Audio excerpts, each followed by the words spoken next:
everybody. Welcome to the Fandom Post radio podcast. I am your host, Kate, and joining me this week, we have Kestrel. Hello. And Cain. Hello. And DJ. Hello, everyone. And special guest joining us, Brendan. Hello. Thanks for having me. You are very welcome to be here. Yeah, I'm like, English. How does English work? Oh, no. You are here. You have been eliminated. You're here. I couldn't tell if that was going to be a welcome or something vaguely intimidating. You are on thin ice, sir. I'm glad to be here and talk about this stacked season of anime. Yes, thank you for joining us. Is anybody else here? No, it's just the usual crew and a new person. Yay. New blood. I don't have to talk this episode. Woo. I'm psyched. But first... It's a lot of pressure. Yeah, no pressure. No pressure at all. Trust me. You can probably pronounce things, which is something I cannot do. Let's see. Yeah. I guess we should start with the news, because we had a lot of news because we haven't recorded... since January. Well... We haven't. Not quite true. Yeah, well, yes. We haven't talked about news since January. Yes, None of you have recorded since January. These are all true statements. Yes, this is true. This is very true. Yeah, Kestrel, what do you got?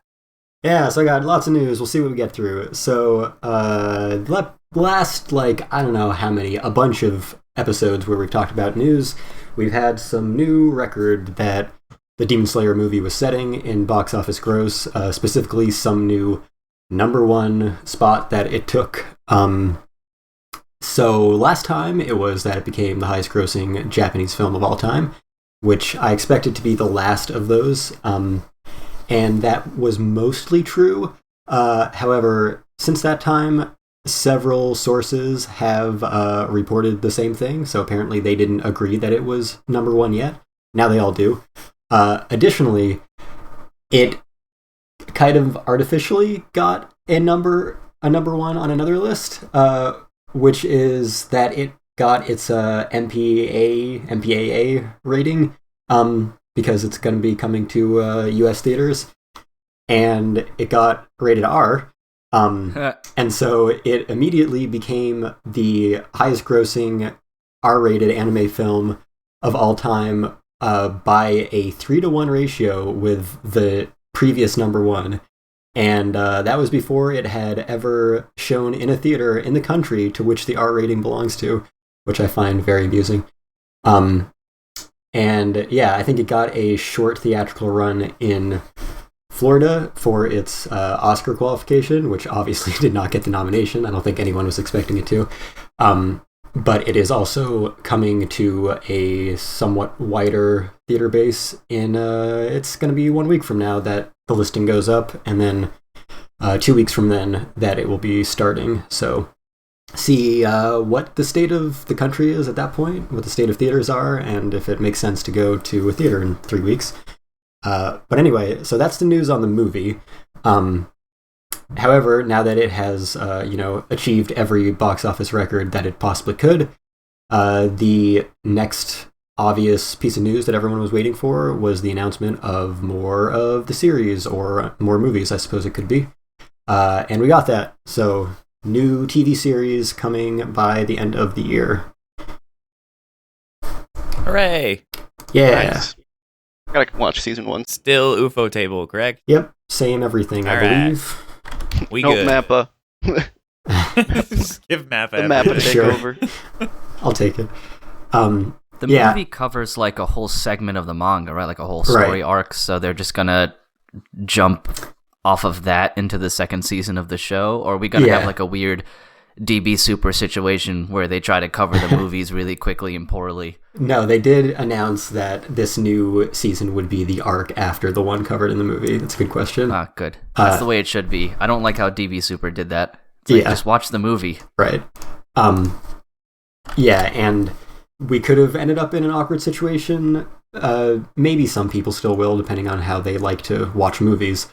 But where we could be getting like the new season simulcast before we were able to actually see the movie that came before it. But even if you don't see it in theaters, it will be available digitally, I'm guessing, for like purchase or rental in June.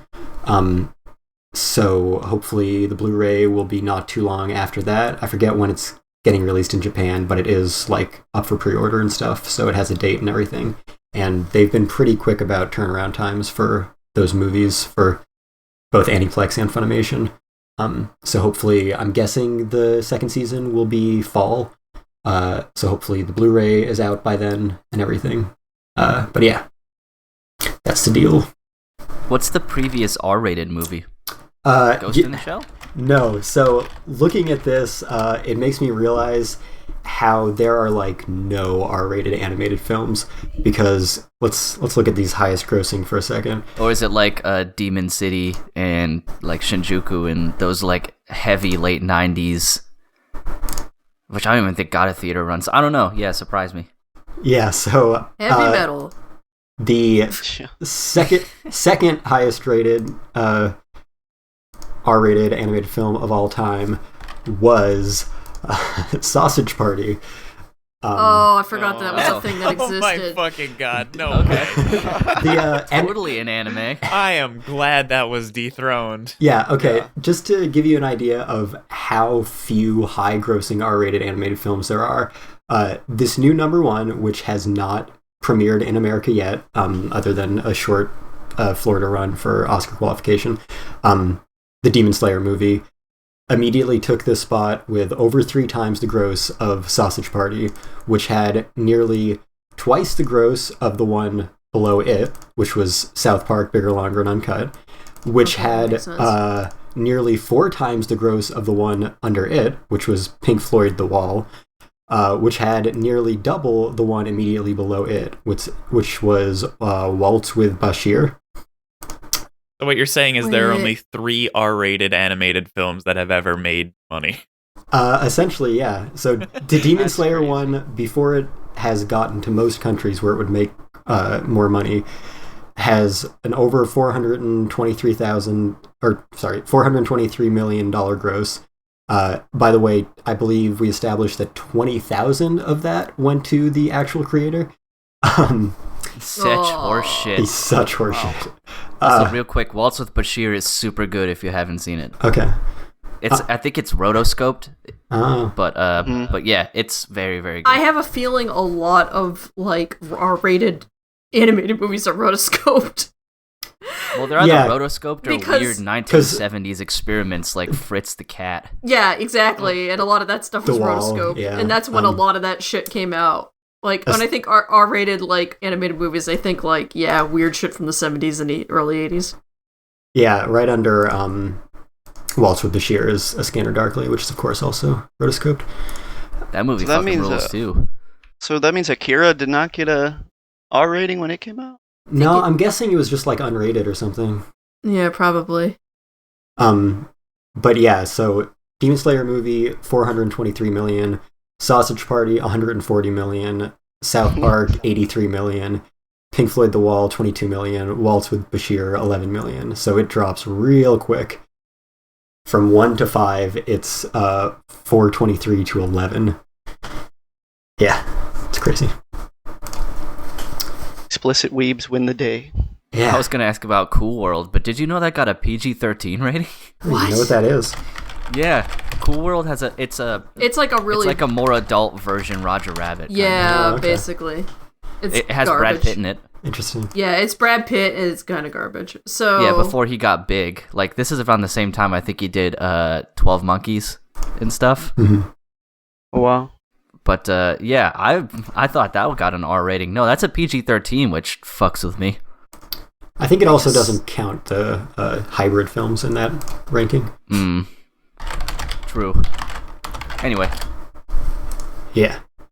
So anyway, Demon Slayer on fire as always. Next piece of news. Let's see, how long did we waste on that? Yeah, not that bad. Knowing us. So next piece of news. By the way, we're in like mid-February still with when these things were announced. So after 10 years, the Horimiya manga, which has recently got an anime adaptation, will be ending. It might have just ended, actually. I believe it did. I think it did. Yeah. Sad day. I mean, it's good for things to have endings, and it's interesting how often it happens that something runs for like 10 years, and then as soon as it gets an anime, it ends. That happens all the time, and I hate it. I think it's because, if that's when they're like, okay, we're ready to make the deal, the thing's over. Yeah, I get worried anytime, something that's been around for a while gets animated, because I'm like, oh, now it's gonna be over. That's the sign. Yeah. Yeah, I don't know. I know that because it's based off of a web comic originally. I know that the web comic wrapped the story up a while ago, and the manga was just kind of doing its own thing for a while. So it was probably waiting to get that animation announced, and then they're like, yeah, okay, wrap it up. Yeah, that makes sense. So. Yep. All right, next piece of news. In the long string of anime live-action adaptations that may or may not ever happen, we add Helsing. Apparently, Amazon Studios is launching a live-action Helsing adaptation with the writer of John Wick. So we'll see if that ever happens. That'd be a weird one. Because there's so much insane shit that happens in there. Mm-hmm.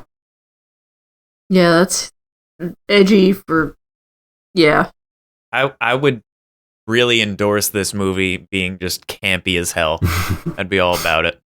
Yeah, I mean, I feel like grabbing the John Wick directors, going right down that alley they need to, so... Yeah. It's the writer. I don't think the director's been announced yet, but yeah, same deal. Yeah, so we'll stay updated on if anything ever develops with that. We'll see if we're getting those Cowboy Bebop and One Piece ones that are apparently making progress. Didn't they apparently finish the Cowboy Bebop one? I thought they said they're done. They wrapped shooting, supposedly, for Cowboy Bebop, and there are rumors about a cast for One Piece, but I don't know how true they are, because it was on one, sketchy, sort of sketchy, listing, casting, whatever, sheet website. And, but both of them are making progress, and people have seen them shooting stuff out in the open, and Cowboy Bebop is supposedly wrapped. And, second season of The Witcher supposedly wrapped.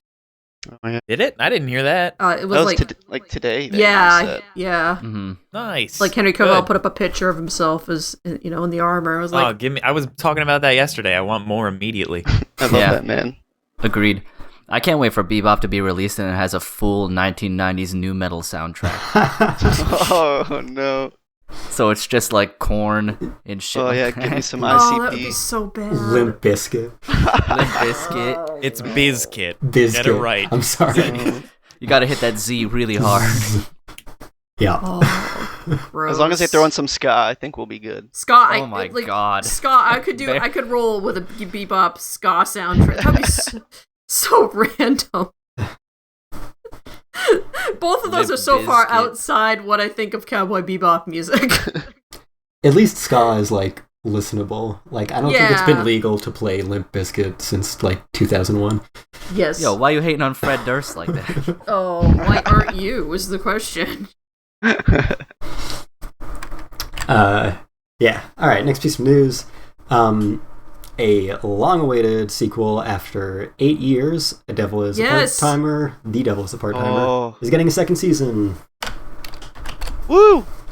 Yeah.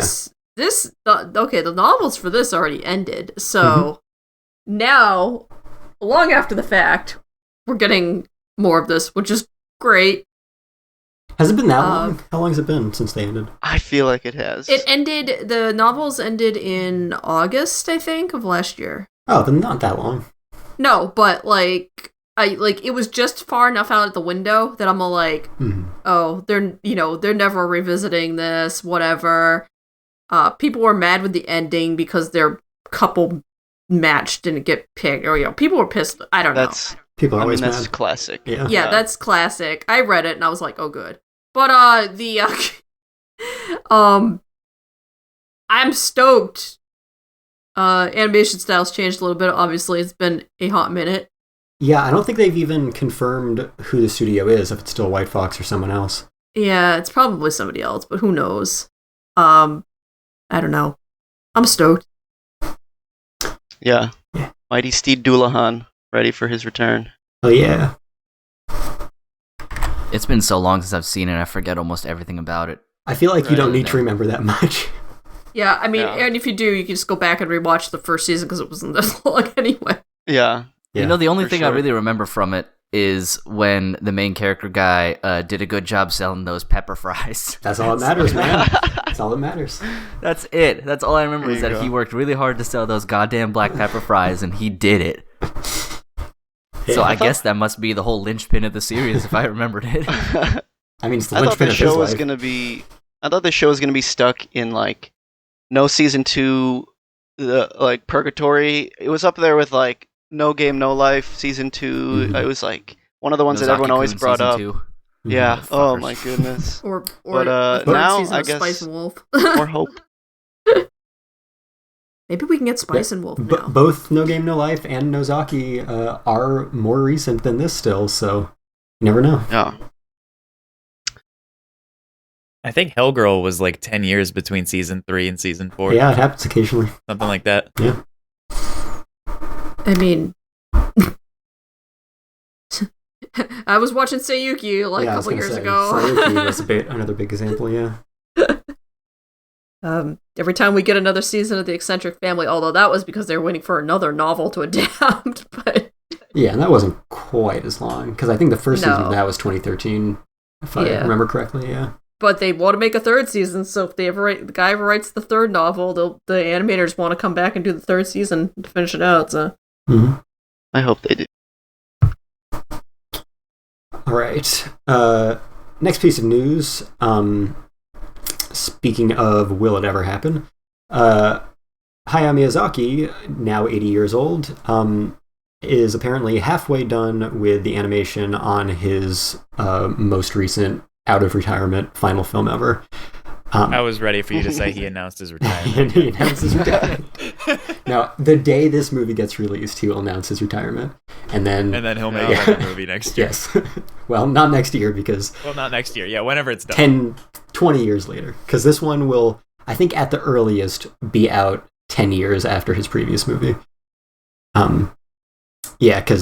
Suzuki actually said he doesn't expect it for another 3 years, so that would be 11 years after his previous final movie ever.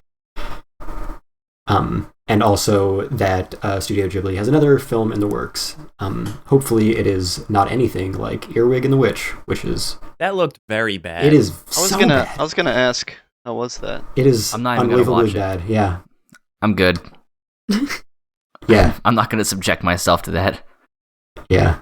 I was wondering how Hayao Miyazaki must feel just like looking at that and like knowing it came from his family. I feel so bad for Goro Miyazaki, dude. Like, imagine like trying to follow in your legendary father's footsteps. You put out your first and then movie. You make fucking Earwig and the Witch. Yeah, but even like Tales from Earthsea, he's like, I'm glad he got to make that movie because now he doesn't ever have to make a movie ever again. Like, but he kept trying. I mean, he made one good movie, so he's got that. I like From Up on Poppy Hill. Yeah, that movie was fine. Everything else he's done is garbage, and his father says that it's garbage, and he's garbage, and he should feel bad. I feel bad for him too. God. Yes. He is a bad anime dad. Yes, he really is. I mean, we don't do him any favors. I was scrolling through my Google News feed the other day and saw an article from like one of the bigger websites, and all its title was "How Goro Miyazaki Destroyed His Own Legacy," and I was like, "Oh my god, leave the man alone." I mean, he has made by far the worst 2 to 3 productions under Ghibli. I haven't seen his CG series, but I haven't heard good things about it. But certainly the worst 2 movies of Ghibli's output by far. Yeah, but at least he hasn't indirectly caused the death of anybody. Oh yeah, I mean, as a person, so there's that. As a person, Miyazaki and Takahata are much worse. But yeah, for his creative output, he kind of deserves it a little bit. He probably doesn't deserve the hatred from his father, but what do you expect? It's Miyazaki.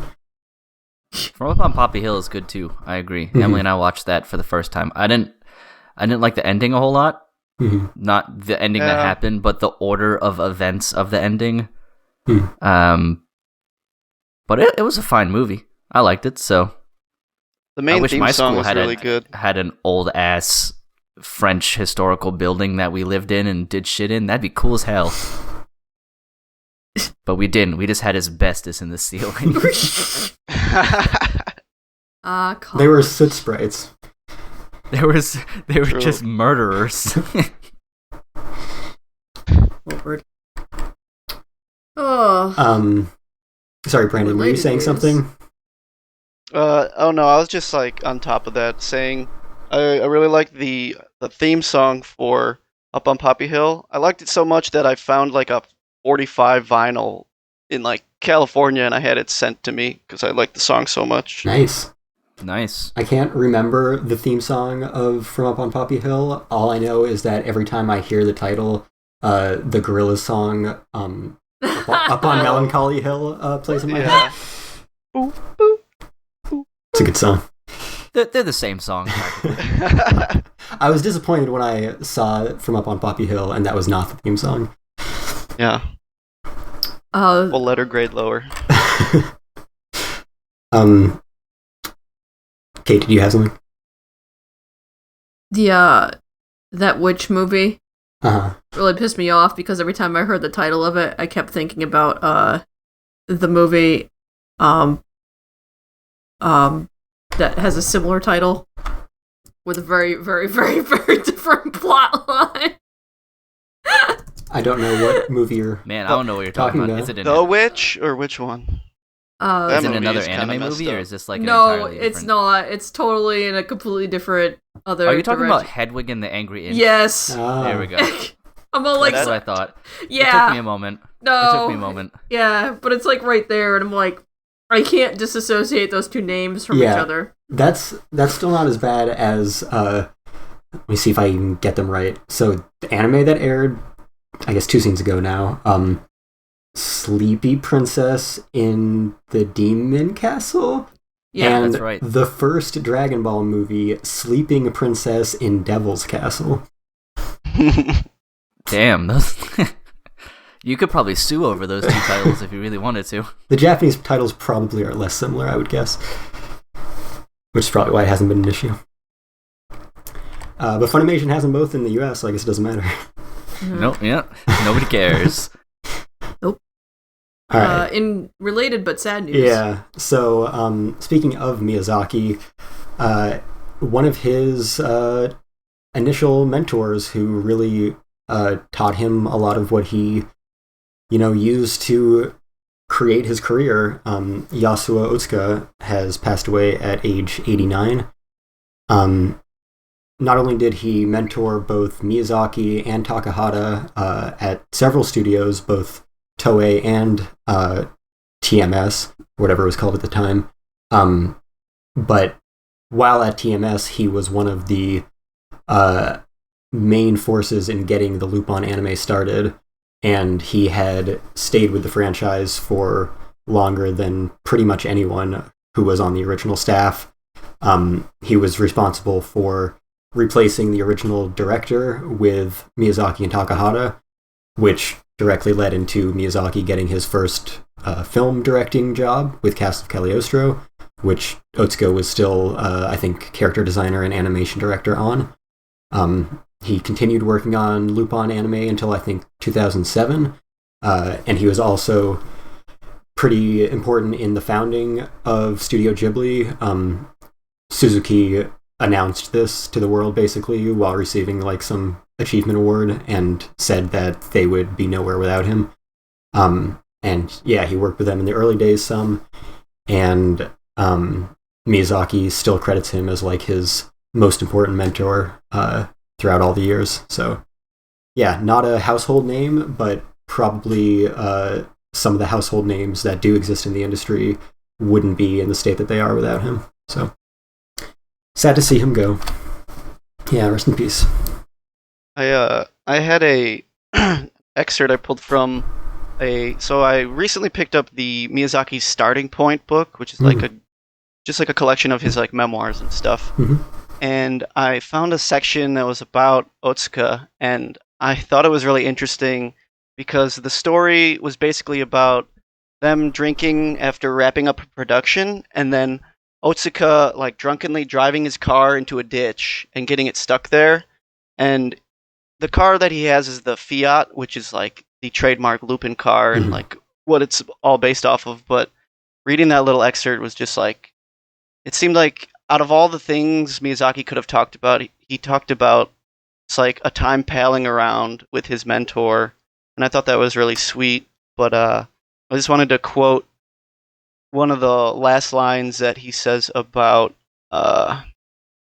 Otsuka. Let's see. He says, "It was Otsuka who taught me the fun of working. We were all young and overflowing with ambition and hope. Those days were truly the time of youth when we set out on this path." I thought that quote was really heartfelt, and I was pretty bummed out on that day. So, yeah. Yeah, that's definitely a good quote. I think, is it true that Lupin only has a Fiat because of Otsuka? I could believe that. I know That's that he like had a fascination Right. with sports cars, which is like why. Yeah, because Lupin originally drove a Mercedes in the first season of the series. The Fiat Right, was exactly. actually first seen in Castle of Cagliostro, and then it became his car afterwards. But any Lupin property before that, if I recall correctly, he was driving a Mercedes sports car. Yeah, that's right. With a fun trivia fact, I think it's the same model that Hitler drove. Oh, Jeez. Great. Yeah. I could believe the lore that he like stole it from the Nazis or something. I believe that. Yeah, I don't think they ever like address the car in any way, shape, or form, but I would definitely believe that he drives it around as like a trophy, especially because Lupin's had several run-ins with Nazis. Yeah. So, Right. especially with the new movie that came out, the first, that's all about fucking punching Nazis in the face. Oh hell yeah! I picked up the Classic Blu-ray, but I pastime. still haven't watched it. It's good. It's good. My wife and I watched it a little while ago. The dub is pretty good too. There's some lip flap stuff that's kind of weird, especially with Lupin. Is it That's just really harder noticeable. because of the like new CGI look? I think, Yeah. but other characters don't have that same problem. Oh. It really sticks out with Lupin, so it might be more of a like the script translation kind of thing. Because other characters don't have nearly the same problem, but then Lupin also talks a lot. Mm-hmm. Yeah. So Makes sense. it could be various factors, but it is good, and the CGI is like super faithful to the original art style as well, which is refreshing because they didn't try to like change him because of CGI. They did a good job sticking to Monkey Punch's like original designs. But yeah, worth a watch. Nazis get punched. Nice. Yeah, so circling back on the Fiat, according to Fiat, Yasuo Otsuka was the first person in Japan to have purchased the Fiat 500.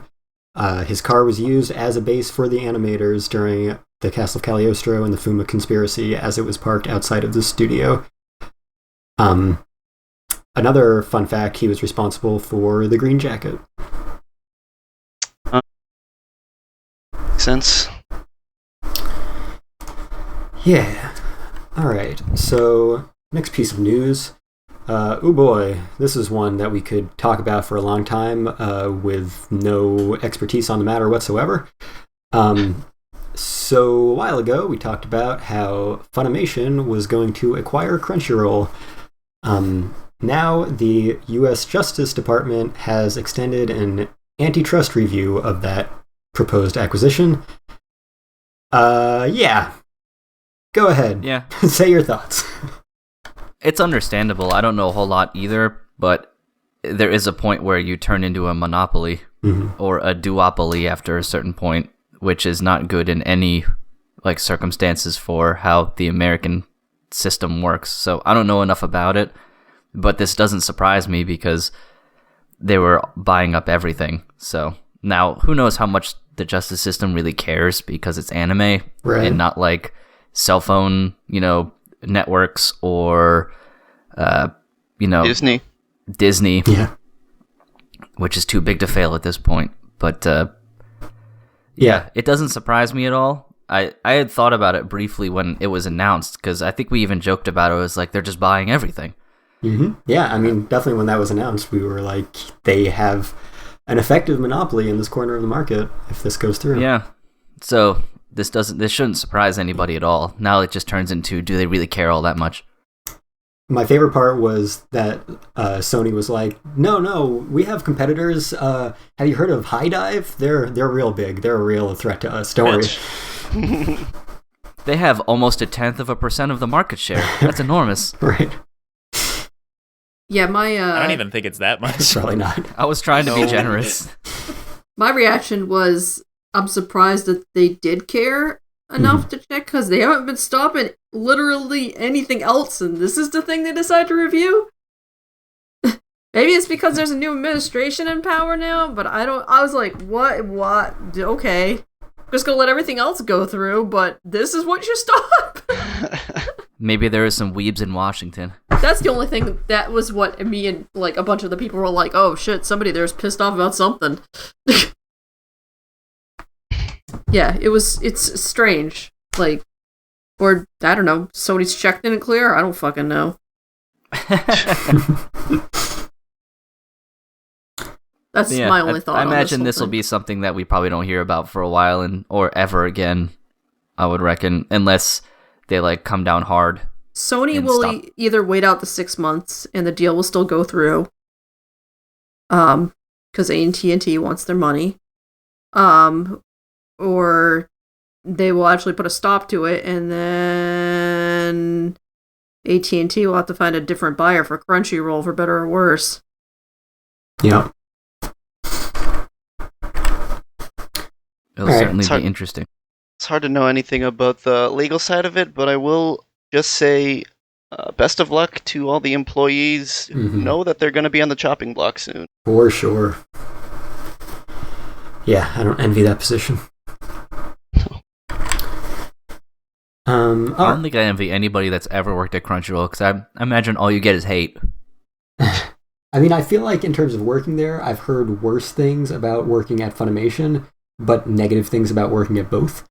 But there are a lot of people who, have positive things to say too, so I'm sure it's just your normal corporate balance.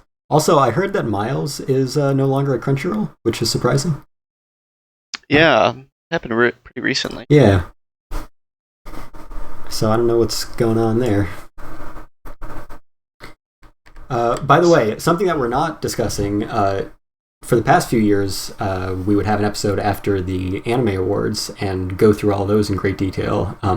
But since none of us have talked since January, obviously we're not doing that. But let me tell you, if you read the results rather than watching the broadcast, you are lucky, because it is just getting more and more cringy every year. God, what happened this time? So, I mean, to me, that sounds like I should watch this because I love con cringe.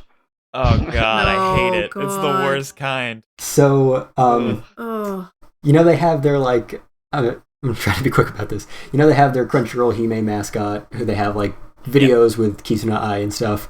I don't like where this is going already. So, their host guy, Tim, who is an entertaining enough character in person at times, got isekai'd into this, I don't know, VTuber world, I guess. And, they have an established model for Crunchyroll Hime. She looks alright. He looks, I don't want to say that he got isekai'd into X-Arm, but he didn't look great. So there was that going on. There was just a lot of cringe involved in all of the writing and acting in their interactions. And all of the like presentations. So there was nothing done with like real people in real life. Like obviously there wasn't a big crowd of people, but there literally weren't humans. Nothing was recorded live. It was all pre-recorded. And like the announcements of winners weren't even read by the people. It was just like, you know how some award shows for the nominations, they'll have a pre-recorded thing that's like a generic pleasant voice going through the nominations. So for the winner, they didn't have like any envelope opening, any drum roll lead up, anything. They just went through like half the categories. They just read all the nominations, and the winner is this.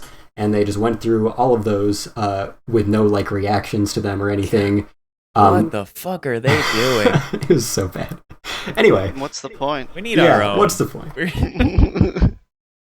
They should just release their shit like the NFL Pro Bowl team, which is just a fucking blog post on the website. Yeah, exactly.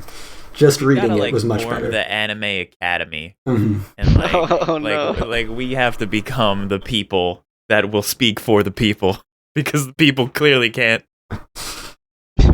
Yeah. We need a standard. Yeah, I mean, Yeah. it's... And then 20 years from now, we will refuse to watch anything that we. My kid liked this pick one. The ones that we hear about. Yeah. Yeah, when I said, they keep getting worse every year, like, I didn't watch the first one. For all I know, it was literally the Oscars. Because then the next year, they had, like, they rented out some venue and had some, like, real show put on with an audience and everything. And the year after that, they had, like, a live stream where they would cut back and forth between, like, Christina V was presenting with a bunch of guests. They had, like, I think that was the one year Kevin Penkin wasn't nominated, so he was, like, a guest. They had a bunch of other industry people, a lot of YouTubers. They love their YouTubers. And then the year after that, they had just kind of like this one little consolidated ceremony where they had like some athlete or wrestler or something presenting it. He did a decent job. It was all fine until this guy, Tim, showed his otaku rap video, fucking Tim, which was the cringiest thing. It might still be the single cringiest like 5 minutes I've sat through in the past, I don't know, 5 years.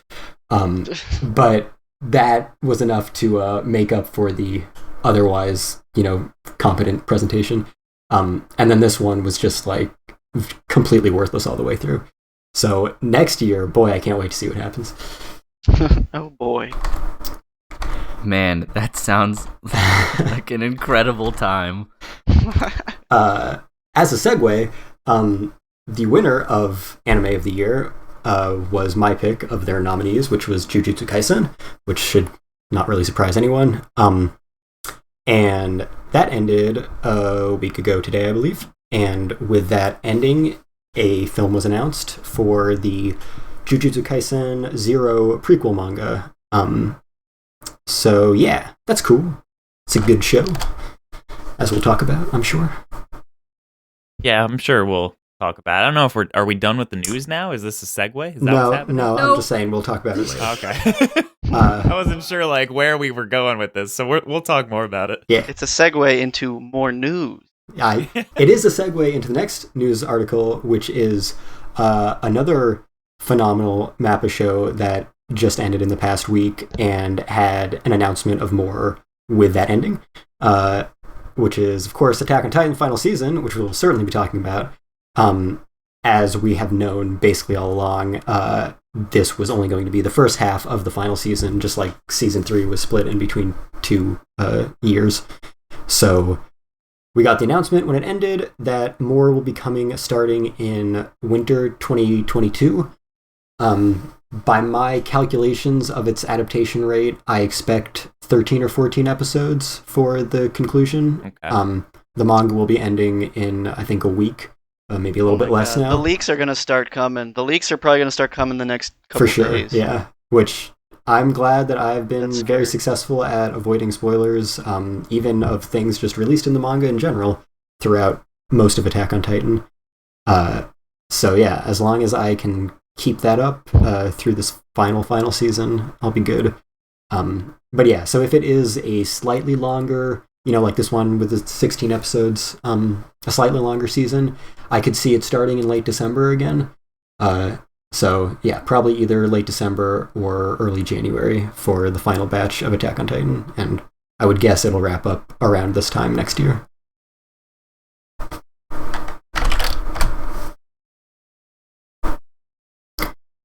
Yeah.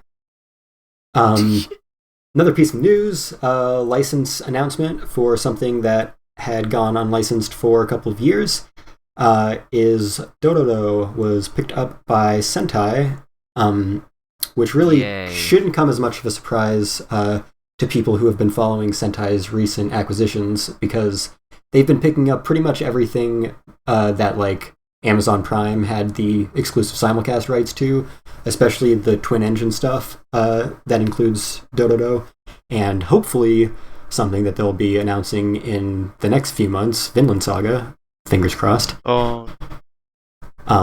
Yeah, so they've been pretty much grabbing all of those, and also, so they're going to be dubbing this, which, all of these Amazon shows were never dubbed before, so that's fine. However, they're also picking up a lot of Netflix exclusive anime, which had LA dubs that were apparently too expensive for Sentai to license, so they're just replacing them with their own Houston dubs, which is super weird. So that happened with Baki and Hero Mask, and I think one other they just announced. Very strange. Yeah, I got the email about pre-ordering the Dororo Blu-ray the other day. You sound disappointed. Yep. Because they were like, oh, you could save money if you pre-order it now. I was like, oh, cool. Oh, great. So I can spend $70 on this fucking show, and all I get is a plain-ass Blu-ray case with some half-decent art and then clean openings and closings. Yeah, I mean, I'm glad... Like, I'm not surprised. I'm not going to be like, they should put more, because that's just not what those pieces of shit do. No, but, whoa. Hold on. Whoa. Sentai has been releasing some of the nicest premium box sets in the industry for many years now. I'm not talking premium box sets. I'm talking just something decent in the normal release for someone who doesn't want to drop $170 for a 13-episode premium chipboard set. Like, now, just a reminder... At least give me some storyboards or something, for God's sake. Just a reminder, in like a year, Sentai will have a sale where this $70 set will be $5, and if it had a premium box set for $170, it would be $10. That does not soothe my anger. Just wait, Cain. It'll be ridiculously cheap. It always makes me mad every time I see it. It always makes me really fucking mad. I mean, it's a lot better than Aniplex. Especially because they present it to me like I'm saving money when you're still making me spend if I'm going to buy it, which I won't. But for the people who do, $70 for 13 episodes of a show or whatever, like, it's just not it's not great. I don't like it. I've never liked it. Man, we're so spoiled. Yeah, I'm over here making old lady noises at that statement because, man... Well, you can't compare now to then either, because we're spoiled in every single way possible, because we can stream as much anime as we want from everything. You can compare now to literally every other region. VHSs in the 80s. I'm not even talking about the 80s, man. This was like 2008 and stuff. We were still paying $30 for 4 episodes. Or 2021, where you pay $70 for the first episode of the anime that comes out in Japan, where they actually rely on all their profits, and even those aren't nearly enough for the animators to actually be able to afford housing or food. Yo, they get destroyed over there too. I'm mad about that too. But I'm talking exclusively. Also, like, Aniplex, market. Aniplex in the US, like, Sentai can't compare. Yeah, just to get back to the standard release things though, like the Sentai standard releases they're about the same price as the Funimation ones. Like, I'm looking at the Railgun Funimation set right now that Funimation just came out with, and that's like $65. Yeah, they're pretty close. For 12 episodes. Yeah. So, and if anything, with Sentai, you can be certain that you'll be able to get it for a ridiculously low amount in the next year or two. Sentai's, they're like my go-to for buying anime. Like, I have more Sentai releases than probably anything else just because they're normally the most affordable. I mean, I think this is why I've completely transitioned over to just buying anime movies now, because I'm okay with paying, $20-25 or whatever for like a whole movie, because I'm getting a whole story rather than, what like buying an anime TV series is. And I know it's worse in Japan. It's way worse in Japan. But at least over here, I haven't bought an actual anime TV series since I got the Megalobox set in the Right Stuff sale, because it was like $13 or whatever. But I just I can't buy TV like series on Blu-ray anymore because people think that like Criterion movies are expensive. Well, look at anime. Like, it's fucking ridiculous. It's so, and you guys all buy stuff all the time, so of course you're gonna look at me and be like, it's not ridiculous at all, because I own 60 bookshelves full of Sword Art Online stuff. But hey, I sold all that. When you're trying to be frugal and also like buy Blu-rays of anime, like even a couple, it's really like it feels like you're in an inner conflict with yourself. Yeah. That's why I always waited for the sales, because it was like, Sentai releases it. All right, this is a fucking normal price, but in 6 months I can get it for $5. Right, exactly. So then why don't they just sell it at a closer price to that all the time? Because they're trying to make money. Yeah, they're trying to make money. Exactly. It's the stuff that doesn't sell quickly enough that ends up on those sales for that much. Like, anime barely makes money in general. Exactly. So it's I get it. Yeah, it's super frustrating because with the nice stuff like the Criterion and Arrow films and all that shit, I know we're comparing two different industries, but when you pay the $40, if you even pay full MSRP for a Criterion or Arrow film, you also get like shitloads of special features, like commentaries, documentaries, radio interviews, commercials, storyboards. Criterion releases are definitely worth it. And then I look at a Sentai release and it's like clean opening. Yeah, I mean, cool. Trailers for other Sentai. Exactly. It comes down to yeah. You go ahead. I'm just seething about it. Just stewing over there. Yeah, I understand the rage. I too feel the rage at times. Yeah, I mean, so in addition to what we've already brought up about the Japanese market and all that, obviously it's all just economy of scale. The anime industry, every anime industry in every country is just barely making money, unless it's like the Demon Slayer movie. But the other 99%, they just barely are scraping by. Maybe they take a loss on a huge production. And that is with the prices that exist. The prices in America, about a fifth to a tenth of their equivalents in Japan. And you get, the whole thing at once. You get it in Japanese and English subtitles. You're talking about having a complete story, and that's a perspective on it. And for extras, a lot of people don't care about extras. If you're breaking it down by content, dollar per minute, you probably make out better with a series than a movie anyway. It's just there's more minutes, so you got to pay more dollars.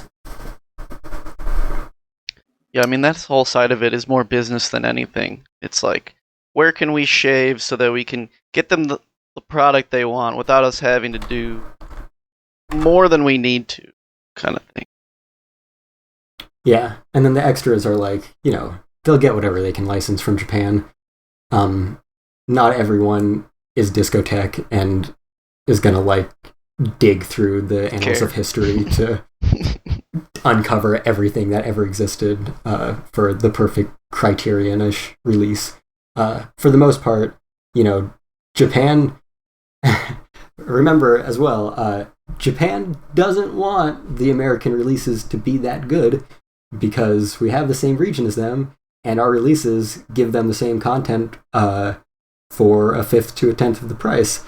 So the reverse importation fears have, resulted in a lot of really bad practices. The primary compromise has been locked subtitles, which doesn't upset as many people. But yeah, I mean, that's a serious issue. The creators and master rights holders of these properties aren't that incentivized for the American market to have the best release possible. Also, you have to remember that I know you don't want to hear this, Cain. I don't want to either, but it's 2021. Physical releases are not the primary way that they're selling these properties, and that the vast majority of the audience is going to be watching them. And we all get to watch it all for effectively free. We pay our, $60 a year or whatever to watch more content than we could ever consume. Well, unless what you want to watch is on 6 separate streaming services. Yeah, it's... So are you saying Monopoly good? In some sense, yeah. In some sense, yeah, because it's all under one service. Like, Monopoly is bad in a lot of ways, but Monopoly is also, in the one very strict sense, Monopoly is good because I don't have to buy Funimation service and then Crunchyroll service and then, Netflix service to watch all the anime I want to watch in a season.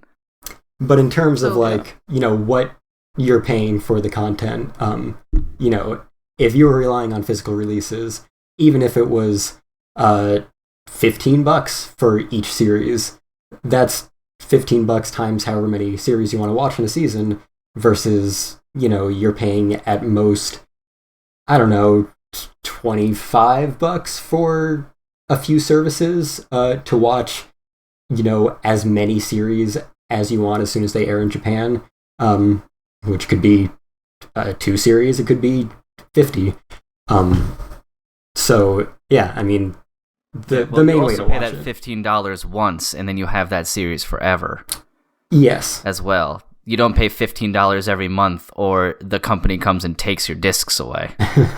If you stop paying the $6 a month for Crunchyroll, guess what? You're not watching anime on Crunchyroll anymore. Yeah. So when you come at me with those numbers, that's what I counter with. Now, the numbers will never balance out. They never will. But there's pluses and minuses to each. Yeah. Because also, it hasn't happened in anime as much, I don't think, but there are numerous cases, reported all the time of, people having their Netflix or their Amazon or whatever, and they want to watch what they want, and it's there one day and gone the next. Mm-hmm. And now all of a sudden, where are they going to go to watch it now? They have to buy it straight up. Yeah. You're at the will of the content holders to hold the content, whether it be because they own the license or they're renting the license from the company that owns it. And then the company, like what CBS did with Peacock, decides they're going to make their own. So now all your shit that was on Netflix is gone, and now you got to get Peacock to watch it. Comcast is Peacock. CBS. Is Comcast? CBS is Paramount. Yeah. Right. Paramount Plus. Right. That's right. Which is another new one that came out. Yeah. But if I paid $20 for a series, if I really like it, I would, I try to just only buy what I really, really enjoy. I have that forever until the disc breaks. Yeah. This is or all until true. They replace disc as common media. Yeah. I hope we get it on cool ass little computer chips I can just put in my brain. Just plug it right in. Yeah. This is all true, and I agree, and obviously I'm a huge physical media collector. I'm just saying, we have it better than we've ever had it, even for physical releases, even with them being such a low priority. They're cheaper than they've ever been, they're more complete than they've ever been. We're getting them for more than we've ever been. I think I can say that again now that all the Netflix stuff is finally being licensed. And all these exclusive Amazon shows as well. We, in the US, get nearly everything on disc, and all of it is drastically cheaper than in Japan and most other regions. So we have the second most amount of content after Japan, and the cheapest or close to the cheapest out of any region, period. So we have it very good. We do, and everybody makes very good points. I'm still mad. You are madder than perhaps I've ever experienced. You're justified in that too, so no worries. Yeah, but no, those are all super good points. I don't want to derail this any further. Yeah, we can move on. I just wish you got more bang for your buck, is really at the end of the day. But yeah, when you point out all that stuff, it's hard to ask for much more. But yeah, sometimes you just wish you got more than opening and closing animation. Yeah, no, it sucks when there are no extras to speak of. It's a bummer. Or shit, you got Silver Spoon, you didn't even get all of it. You got one season on DVD. They released a second on DVD. They're just both like $100 for bare bones ass pieces of garbage. That's Aniplex. Yeah, all right. Next piece of news. Speaking of, I don't know, home video releases, whatever. I don't have a segue this time. So you may remember back, like, I feel like a few years ago at this point, Crunchyroll and Viz announced a partnership, and then nothing developed of it for like Viz home video releases of Crunchyroll titles. And then, you know, there was still a bunch of Funimation Crunchyroll releases coming out. They returned to Discotek releasing a bunch of their stuff.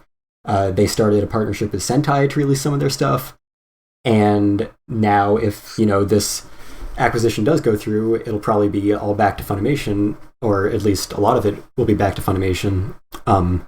However, all of a sudden, most of the Crunchyroll originals and some of their other big titles are being released by Viz. So that includes Burn the Witch, Tower of God, Jujutsu Kaisen, Inspector, God of High School.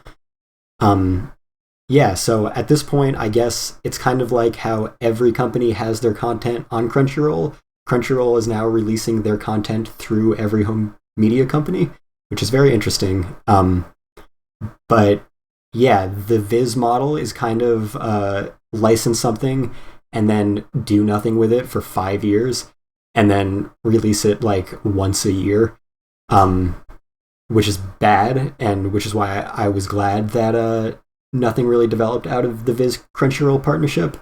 But maybe this is just a sign that it additionally took Viz, you know, however many years to even do anything with this partnership. And hopefully, you know, we don't have to wait till like 2023 to buy Jujutsu Kaisen.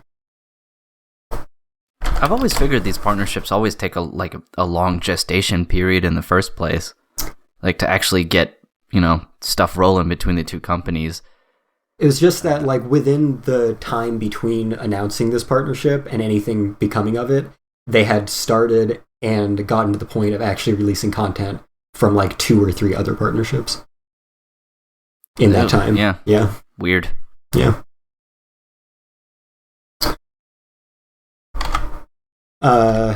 Next piece of news. Let me see if I can get through news before the hour mark. So another series that just wrapped up yesterday is Yudu Camp, Laid Back Camp. And they announced a feature film to be released in 2022 for that franchise.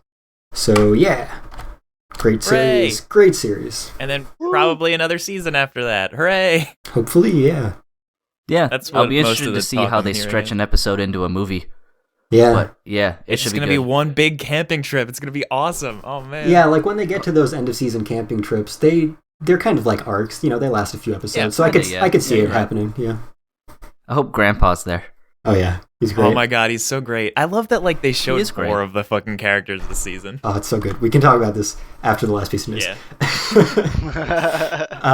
Last piece of news just announced today. Well, not when you're hearing this, but today as of recording. Big news for Cain, and I assume several other people. Millions of us.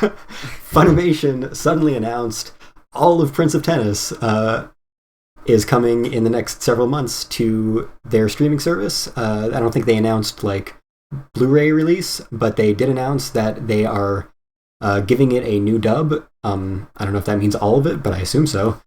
So yeah, that's a lot of content for them to sub and license. It is. I'll keep this super short just because, I mean, you guys know how much I love Prince of Tennis, but it's really cool. The new dub is interesting, and I do hope it leads to a Blu-ray, because it would be... This is probably one of the very few exceptions I'd make. Like, even if it had no special features, I would just buy it. But I'm glad people can watch it. Like, it's a super popular seminal sports series that has all of the cute boys doing all the cute stuff all the time, and occasionally playing tennis. But yeah, it's. I wasn't expecting this at all, because I knew it was popular in Japan, but I don't really. I think it had a brief run on like Toonami or something for a little bit, but other than that, I don't think a single person gave a shit about it other than me, and maybe a select few others. But yeah, this is really cool. So I hope this leads to people watching it and appreciating it. I don't know where it sits in like the timeline of like sports shonen shows of this nature, like, you know, groups of like schoolboys and girls doing a sport and then bonding and doing a bunch of other stuff. But I feel like it's probably like pretty early and maybe like a grandfather of, you know, your haikus and stuff like you get now. Yeah. But I couldn't tell you for sure. But yeah, this is really cool news. I'll be interested to see how this dub goes, because I don't think it had a very good one in the first place. It didn't have a very good one, and they dubbed very little of it. Yeah, I think the Toonami got the like all of the dub, which was like a handful of the 160 or 170 episodes the regular series is, and then it has a shit ton of movies. Mm-hmm. But yeah, hopefully a Blu-ray. Yeah. And that is all the news I have, guys. Very good. Nice. All right. Time for the main event. Anime? Anime. Winter season. It's over. Yay. Some of the spring shows have already started. So much of a weight lifted off my shoulders. This really was a jacked and stacked and yoked season. Yeah, the season was shredded. Nice. Thank you for carrying that with me. Where do we even begin? I just want to make a quick comment on Kestrel's list, which is I love the fact that Detective Conan was dropped after episode 1000. Yeah, I figured I might as well make it to that milestone. And then, you know, it's been several hundred episodes since anything's happened, so I was like, maybe that's enough, Detective Conan. I just noticed that note that's just dropped after episode 1000. Before I saw what show it was, I thought he was just being facetious, and then I saw Detective Conan, and I was like, nope, this checks out. I literally watched episode 1000 and then said, that's it. This tracks, absolutely. Trying to see if any of us had, like, wildly different scores for any shows, but for the most part, we're all in the same ballpark. I mean, I would say a 7 and an F for the same show are pretty divergent. That's true. Yeah. Boy, yeah, that F on there, that's... too bad you couldn't make that. Let's just talk about The Promised Neverland. Yeah, I will mention that I invited Brandon on this episode expressly to complain about The Promised Neverland. That's fine. Yeah. I am honestly glad I didn't watch this second season. Like, I was really like trying to get around to it because this season was filled with so much anime I wanted to watch, and Promised Neverland just didn't make it onto the list for like completely arbitrary reasons. But I'm kind of glad I never got around to it. Yeah, a few days ago, I was talking to my friend who had picked anime back up a lot this season and had watched most of the sequels to series he had watched before. And he was like, all my shows are over. What do I watch now? And I was like, did you watch Neverland Season 2? Nope. Good. Keep it that way. There never was a Season 2. There never will be. Bummer, huh? So kind of like Darker Than Black. Way worse than Darker Than Black. Like, I gave Season 1 an A minus at the lowest. Was that your top anime that year? It was definitely top 5. It was top close. 5, really but 2019 was stacked because we had true. Promised Neverland, Attack on Titan, Season 3, Part 2, Demon Slayer, Vinland Saga. That was it. And one other huge one that was in my top 5. I can't remember now. Mob Psycho 2. Yeah, so big year 2019. But yeah, it was... You know, it was an A minus in my top, like, I don't know, 30, 35 anime of all time for sure. This one, I was being real generous, giving it a D+. I could go down to a D, maybe even D-. Yeah. F minus. Yeah, double F. For the final episode, for sure. I feel like I chose an F because, like, I mentioned that I thought it had a good start. Mm-hmm. You know, it had the same staff. So, like, and the main issue with the show was the writing, but, like, the guy who does the series composition, he wrote on, like, Gatchaman Crowds and Land of the Illustrious, so it's, like, the skill is there, like, its potential is there, like, the art director worked on, like, One Punch Man and My Hero and Inuyasha and like all this stuff. Oh, High School DxD, that too. Like all the pieces were there, and Way to like sneak that in. yeah, I needed to. I didn't participate in the DxD discussion in the Slack, but I needed to just throw it in. Fuck that show. Okay, well, I know we mentioned it a little bit before, but I just wanted to do like a breakdown on the actual like volumes covered in season 2. So, season 1, 12 episodes, 4 volumes. It basically just wraps up the main like prison break, Grace Fieldhouse break arc. So, does that in about standard amount of like chapter per episode. Really well done. I also gave that show like an 8 or a 9 out of 10. And then we get to season 2. Episodes 1 through 3 cover about volume 5 to 6. And then they skip 4 volumes. Episode 4 covers like part of volume 12 and 13. They skip another 3 volumes. They give us a recap about nothing, because nothing's happened. And then the last 5 to 6 episodes kind of cherry pick from the last 3 volumes. So they effectively skipped the fan favorite arc aside from the first arc, which was Goldie Pond. Yep. And then they just still rushed an ending. I don't know what happened at all, because like I thought I could have been prepared, because when I was reading the manga, I had just finished Goldie Pond, like right around when the anime was about to air, and I'm like, I'm set to go. There's no way that this anime will rush through that arc and somehow get to stuff after that. But no, they decided, let's just skip the whole thing. And from there, it was just the downward spiral. I don't even know where to start with all the bad writing things that happened.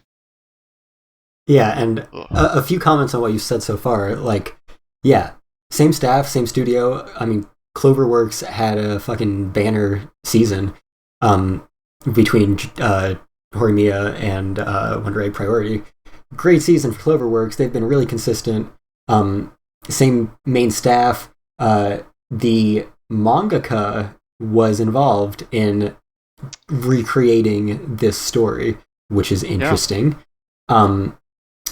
But yeah, like, it's just so baffling. Like, not even why would you make something so bad, but why would you not want to get more out of this series that was so successful and so beloved? You did the first season absolutely perfectly. Everyone loves it. It was a big hit. Why wouldn't you get another 4 seasons out of it? Why would you try to rush it all in one? It makes no sense. It really is mind-boggling, because you're right. The standard formula would be, let's stretch it out so that we can like sell more of it. But instead, so I don't know where the issue could have gone in pre-production, where they were like, we have to skip the next arc. Because when I saw Anime Original, I was like, okay, maybe they'll like move stuff around because mangaka was not satisfied with the ending and they want to like, I don't know, maybe reorder some stuff and like let it all pan out. But and that's you mentioned that Shirai was overseeing the script for the series until the last 2 episodes. Shirai literally strikes their name from the credits. They're like, please do not associate me with this anymore. I did not hear that. Interesting. Shirai, and also the person who writes, I think, the novels, was also doing some overseeing, also removed their name for the last 2 episodes. Man, I would too. Fuck. Yeah. So, just bad. Lots of... It just broke so many, like, cardinal rules of, like, writing a plot. Like, there was so many, like, MacGuffins where it's like, oh man, this thing in the plot's happening, what do we do about it? Oh, we're actually just going to hand you the answer, which is... The thing about the first season was it was cool that the children were, like, well developed, and all the things they did was, like, well earned, and it's like, oh yeah, they're able to, like, outsmart their mom or outsmart the crone or whoever. And in the second season, they just kind of, like, stumble around and like they end up where they end up, and it's like, oh, and now Norman's back, and now we got to kill all the demons. Oh no, we got to save all.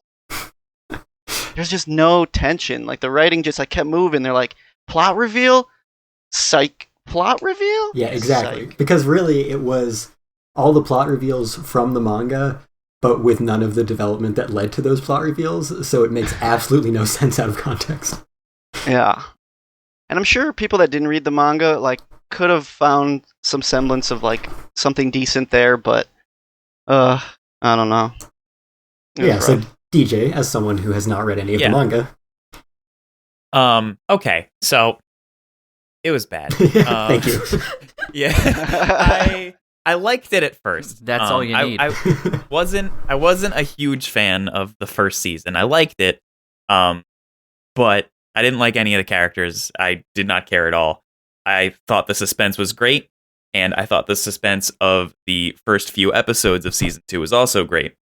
And it turned it like away from this isolated, everybody's inside this one facility thing to holy shit, the world is huge and everything is big and we're all gonna die. But after the first few episodes, I never felt worried that anyone was ever going to be harmed in any way, and it just nothing felt serious anymore, and all of the suspense from the first season just went away. I did like and spoiler alert, because I can't avoid mentioning this, I did like the demon genocide type episode just because the imagery was awesome. The end of that one was good, yeah. I thought just that was a super emotional episode in general, but the episodes that came after that, and even the one preceding it, I had no idea what was going on, and I did not care at all. I just wanted things to happen, and all of the things that did happen, I did not understand. So you mentioned the genocide episode, and I think that's a perfect encapsulation of like the elements that were good about the second season. Imagine how they could have elevated it if there was stuff leading up to it. Right. Exactly. Yeah. If it was earned at all, I did not care about it all. Like you said, literally everything after the genocide episode, I just had no idea what was happening. Yeah. Like episode 1 through 3, like you said, they expand the world. There's a lot of solid world building, beautiful like art direction. They're already setting up like major themes of like hunter be hunted, like is killing demons also bad, like that kind of thing, and like the struggle that Emma was supposed to go through in the next major manga arc, and her learning to cope with like, sometimes you need to kill even though you don't want to kill. And then they're like, actually, we're going to just skip to the end, and she's still like, you know what? I need to save every single thing. Yeah, that's another thing I forgot to mention. I'm glad you brought that up. At no point in the series do I feel like Emma ever really changed. And I'm sure her development is a lot better when you have like 10 times more material to work with, but she was just always this lawful good, never faltering, like I have to do the right thing character, and that's not cool. Like it didn't seem like there was a big inner struggle. It just always seemed like she knew what she had to do. It's because there was like 2 minutes where Norman has a different opinion, and she's like, wait a minute, oh, never mind. No, my idea is the right one, and this is what we're gonna do. Yeah, and then Norman's like, okay, yeah, because nobody has any time for any character development, for any nuance, anything. Yeah, and I agree. I gave the first few episodes like a B+ when we last talked about this. You can scroll up just a little bit and see that, and I was like, I don't think it's gonna get much lower than this. And here I am with being so super generous with a D+ a few episodes later. Me for 2 months in a row. It can't get worse, exactly. Right? I've never seen you like miss the mark so greatly. Like, I mean, who could expect this after such a perfect first season? Like, I never thought it could possibly get this bad. Like this, I feel like this has to be on a level beyond really anything I've experienced like this in anime. Like, it's the House of Cards, Game of Thrones equivalent, really. It's just so good, and then so bad. And even, what we're talking about with the beginning of the second season, it's so bizarre how it played out. It's like all of a sudden, like partway through the season, they decided to go this complete other direction where they just skip everything. because like the first few episodes were paced as if it was going to get 4 or 5 seasons, and then all of a sudden they're like, oh, but what if we did it all in one? And because it totally like sets up Emma's dilemma, and then doesn't do anything with it because there's no time. Like, what was the point of that? They were so well paced in the first few episodes of the season. It makes me think that maybe the people working on the show even believed like, oh, we're just doing like a minor detour kind of thing, right? Mm-hmm. And then like even down the line they were told like, oh, by the way, we're trying to wrap this whole thing up, and they were like, wait, I have to do what now? I have to finish the story? Yeah, it's like a different kind of crunch time. It's like, we need to get this whole story done by the end of the season. For whatever reason. I can't imagine what happened, but I feel like something that would be infinitely more entertaining than the second season of The Promised Neverland would be a making of the second season of The Promised Neverland. Oh, for sure. Which we will never get any insight into, but it would be fascinating. Yeah. How did this happen? How did they change course so drastically within the same season? How did they go from the creators being directly involved to not wanting their name in the credits within the same season? How does this happen in 11 episodes of a TV series? It's so high profile, like one of Shonen Jump's most like high sellers for the last couple of years. It's like, it's mind-boggling how it goes wrong. Yeah, and how did it get that successful? By a really popular first season that everyone loved. Just like Demon Slayer, just like Jujutsu Kaisen, none of these were hits until their anime adaptations. And then everyone else is like, oh, well, what if we just keep doing a really good job? And then Promised Neverland is like, let's just pump it out in 11 episodes and skip most of the things people liked. Yeah. So, what do they do now? They just threw it all away. I don't even know. Yeah, so going forward, I will always recommend that people watch The Promised Neverland, a 12-episode series with a cliffhanger ending that they'll just have to imagine what happens afterwards. Yeah. They'll just have to go read the manga or something. Yeah, and it's the opposite of what it's supposed to do. Exactly. It's like, set up this awesome anime cliffhanger, go read the manga. It's like, no, it's the opposite. This anime was so bad, you need to read the manga. It could conceivably work in that situation, except that, if I knew nothing about the adaptation process of the season, I'd see a really shitty second season and be like, oh, well, maybe the manga isn't that good after all. And also, even if you did figure that, oh, they just did a really shitty adaptation, I'll go check it out in the manga, they spoil all the plot twists. They just don't give you anything that leads up to them. So, and they give you like the final episode is like this clip show of like, hey, you remember this scene from the manga, right? That means absolutely nothing to anyone just watching it. Yeah, remember this whole volume of Emma remaking the promise and like changing the world and like going through all this stuff. We give you one picture. Yeah, one frame. We're not even going to animate 4 seconds. Yeah. All right, it's time. I've been waiting for this moment so that I can take my copium and never think about the show again. Biggest disappointment of the decade. Yeah. All right. What next? Now that you guys have gotten that all out of your system. Yeah, something good. Let's talk about something happy. something great. Happy? Yeah. Talk about Yuru Camp. Okay, yeah.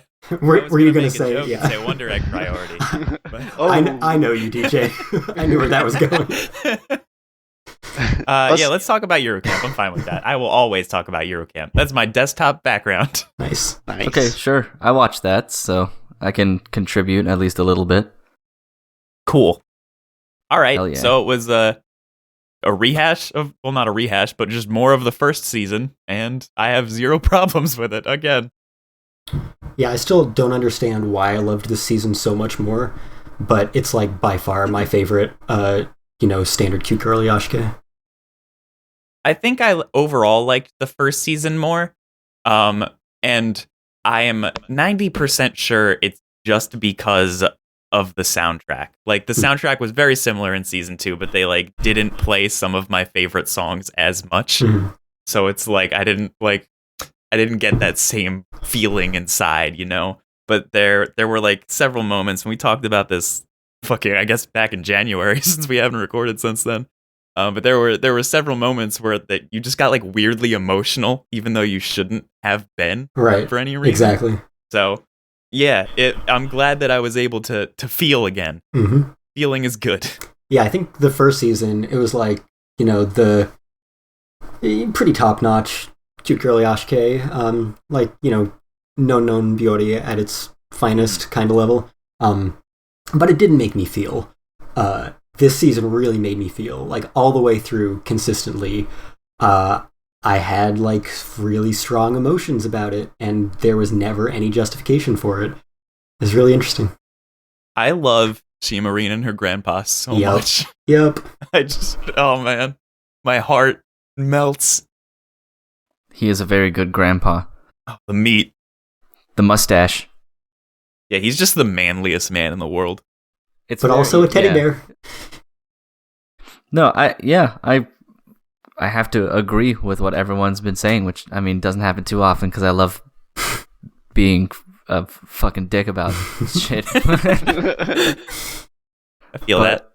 No, it's a lot of fun, you know, watching it and, you know, seeing everybody have a good time and, you know, just enjoy everybody's company, and no conversation ever gets weirdly political. You know, nothing happens. They just talk about normal stuff. They talk about normal stuff and encourage each other and love camping and things like that. And I agree about the soundtrack too. I think the soundtrack really, really helps set the mood as well, because you can have all the imagery you want, but if you don't have like the sounds to back up like the soothing feeling, or, you know, the slightly whimsical, energetic feeling, it doesn't hit nearly as hard. I mean, I'm playing through like Red Dead Redemption 2 right now, and the soundtrack is amazing, and it really sets the tone for a lot of the biggest scenes, where if it was silent or if it was like any other song, it would not work. But yeah, Yuru Camp just really hits like all the notes, and I think maybe one of the reasons you like it as much in the second season, Kestrel, just, you know, from an outsider looking in, is how consistent it is. Maybe like it didn't try to push any envelope. It did, but it also didn't rest on its laurels. It just knew what it was good at and the characters, and just gave you more of that. It didn't try to be like introducing brand new characters that, you know, messed up the dynamic, or, you know, made it so that, well, they can't go camping anymore because of COVID. So yeah, and sorry, go ahead. But that's it. The only, like, if I was really nitpicky about it, which I sometimes do just to keep myself in check so I don't love something too much, is the only thing it lost for me is the magic of like that first camping trip. Of like seeing a brand new world and a brand new hobby and getting involved in it, because by the end of the show they're essentially like they're too good now. Yeah, they're good. They're as much of an expert as they're going to be about like how to set up tents and tarps and cooking and all that stuff. So you do lose a little bit of the magic of them learning about how stuff like works. But other than that, it was, you know, fucking fantastic. Yeah, and going back to something that DJ said when we were talking about the news of this getting a movie, I think a big thing about this season as well was the time it allowed for the supporting cast, because going into the season, I really didn't care about anyone except Nadeshiko and Rin. But, you know, this gave the opportunity for each of them to have their own solo adventures, as well as the rest of the main cast to have one without the main characters involved. And so you really got to develop them, explore their personalities, and what makes them unique and charming. And so now I love them all. That was probably my favorite episode, because they just had no fucking idea like what they were getting themselves into. Which I guess kind of goes back to your, you know, not knowing how to camp. At least they still fucked up there. Like, if Shimarine's around, like, nobody's gonna fucking be in trouble. She's too good. Yeah. Take her away and it's chaos. Yeah. You freeze to death. Yeah. Also, I'm obligated to throw it out. I really want Nadeshiko and Shimarine to get married. I'm obligated to say that every time we talk about this show, and this season reinforced that. Yep. They are very cute, especially with how much Shimarine cares about her. Is worried about each other so much. Oh my god. Yeah, the thing in the last episode where she realizes that they have the same mutual worry for each other's well-being. Very cute. Yeah, that's the moment she fell in love. Yep. I buy it. I ship it. That's what the movie's gonna be about. Have any of you checked out the video game? What? No. They and not just the video. There are 2 video games because they just came out with a VR one as well. And I bought an Oculus recently. Yeah, it's you play as Shimarine. You're hanging out with Nadeshiko, and you're just camping at the places they went to camp at, which is cool. That sounds awesome. But apparently, it's only on Oculus Quest right now, and I have an Oculus Rift, and so I have to fucking wait for them to make it for that. It's annoying. They are not backwards compatible for some reason. Yeah. We were. My roommate just got the Quest 2, so I'm just learning the intricacies of VR and how some things aren't on others. It's a whole new world, man. It really is. Yeah, there's like a normal video game too. I've never experienced a VR video game really, but when we talked about this on the last episode that we were all together, you and I at least were in agreement that man, this show makes me want to go camping, even though I hate camping and I know I would hate it. So there we go. We get to camp from the comfort of our couch. Yeah, perfect. In VR. I was going to say, mark my words right now, but we'll have a VR chat Fandom Post podcast in the future. Hell yeah. Oh, God. Yeah, the show was just, phenomenal. So I'm happy it was able to be as consistently good as it managed to be. Especially when you look at it objectively, it doesn't have a whole lot of source material. It doesn't have a whole lot to work with. Right. Very simple. Yeah. But that's part of the magic, I suppose. Mm-hmm. That's why it's so charming. It's just a very straightforward slice of life show where it's all about how well you develop the characters and the soundtrack. I agree. I mean, I don't think I would enjoy the manga nearly as much because that music is really important. Indeed. Does anybody else have anything to say about it? I didn't watch it, so I haven't watched the first season yet. I need to get through those when I can get. But now that Nananbyori's over, I have that slice of life shaped hole in my heart. So yeah, it was I need to fill that. Packed Yashike season. Yeah. Yeah, I think DJ, you just watched the first season recently, right? Of Nananbyori? No, of Eurocamp. Oh, of Eurocamp? Yeah, I watched Eurocamp. I think last season or 2 seasons ago. Right. Yeah, 2 seasons ago, and then I watched it immediately again with Becca. Nice. Yeah, I remember as soon as you watched that, you were like, "How have you guys been waiting 3 years for the second season? I can't wait another week." Idea.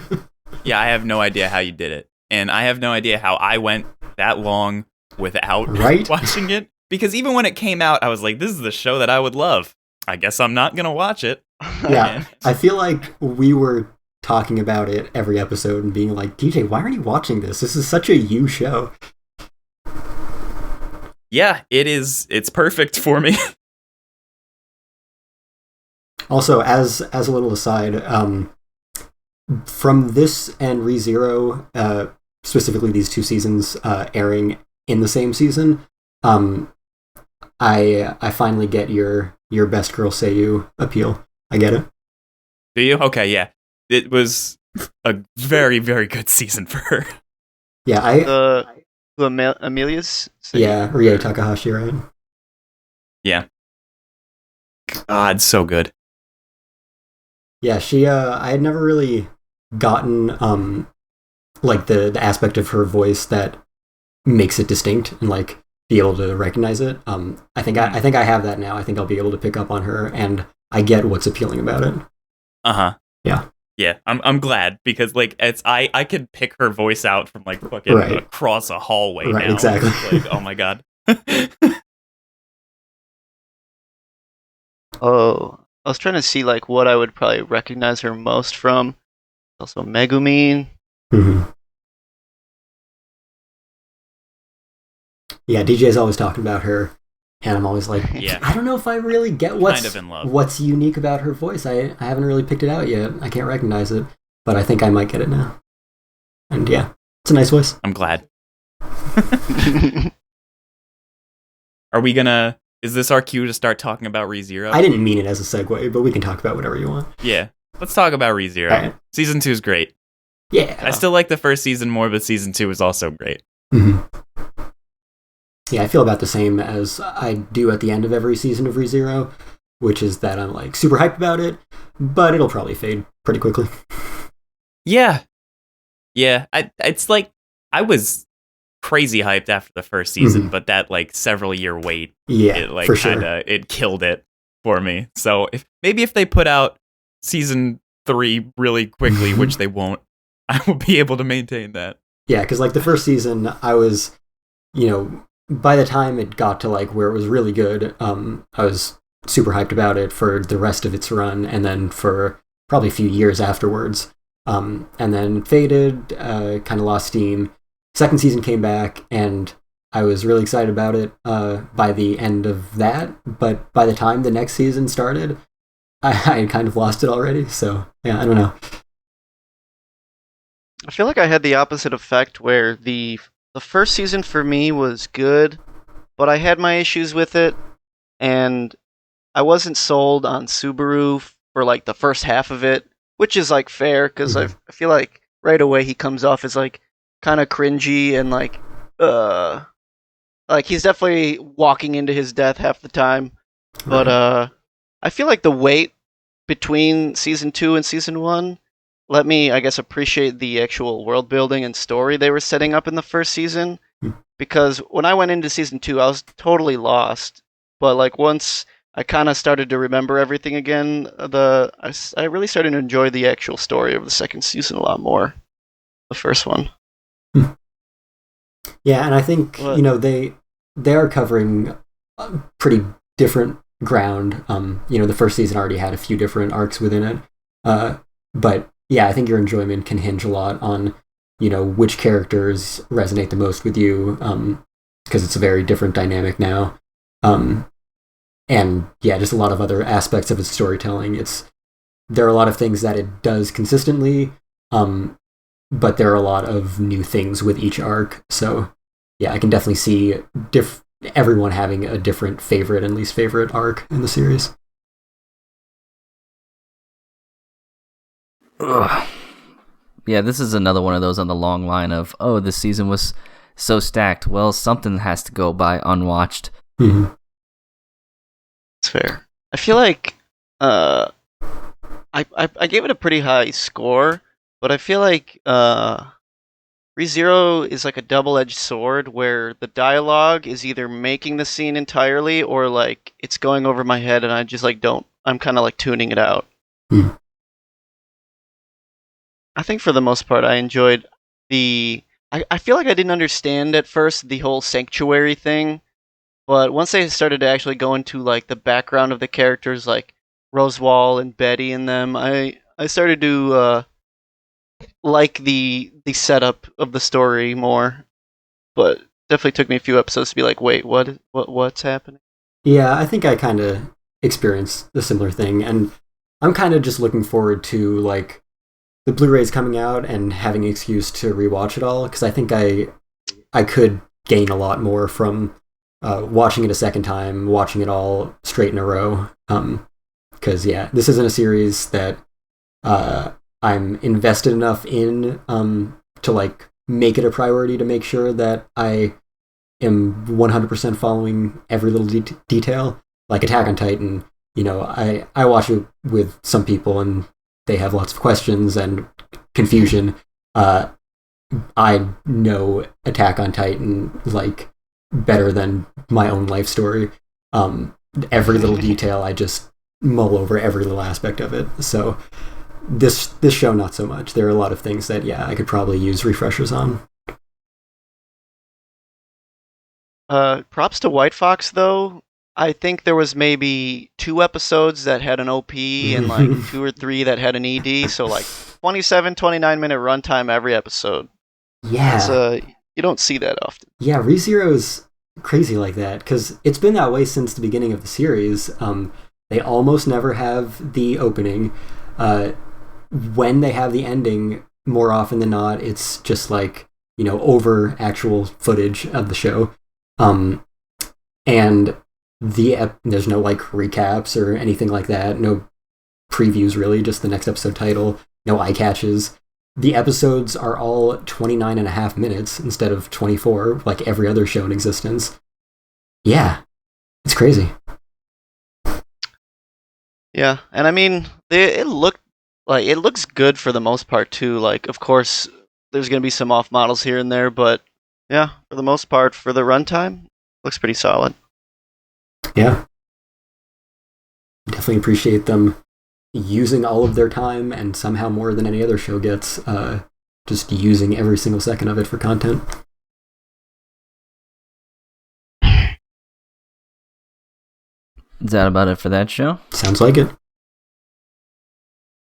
Cool beans. Can we talk about skating? We can talk about skating. Whoa, you want a beef? Oh man, I'm so looking for a hot beef. I feel like they haven't said beef in a couple episodes. They haven't for a long time. Well, now we're gonna just talk about it all the time.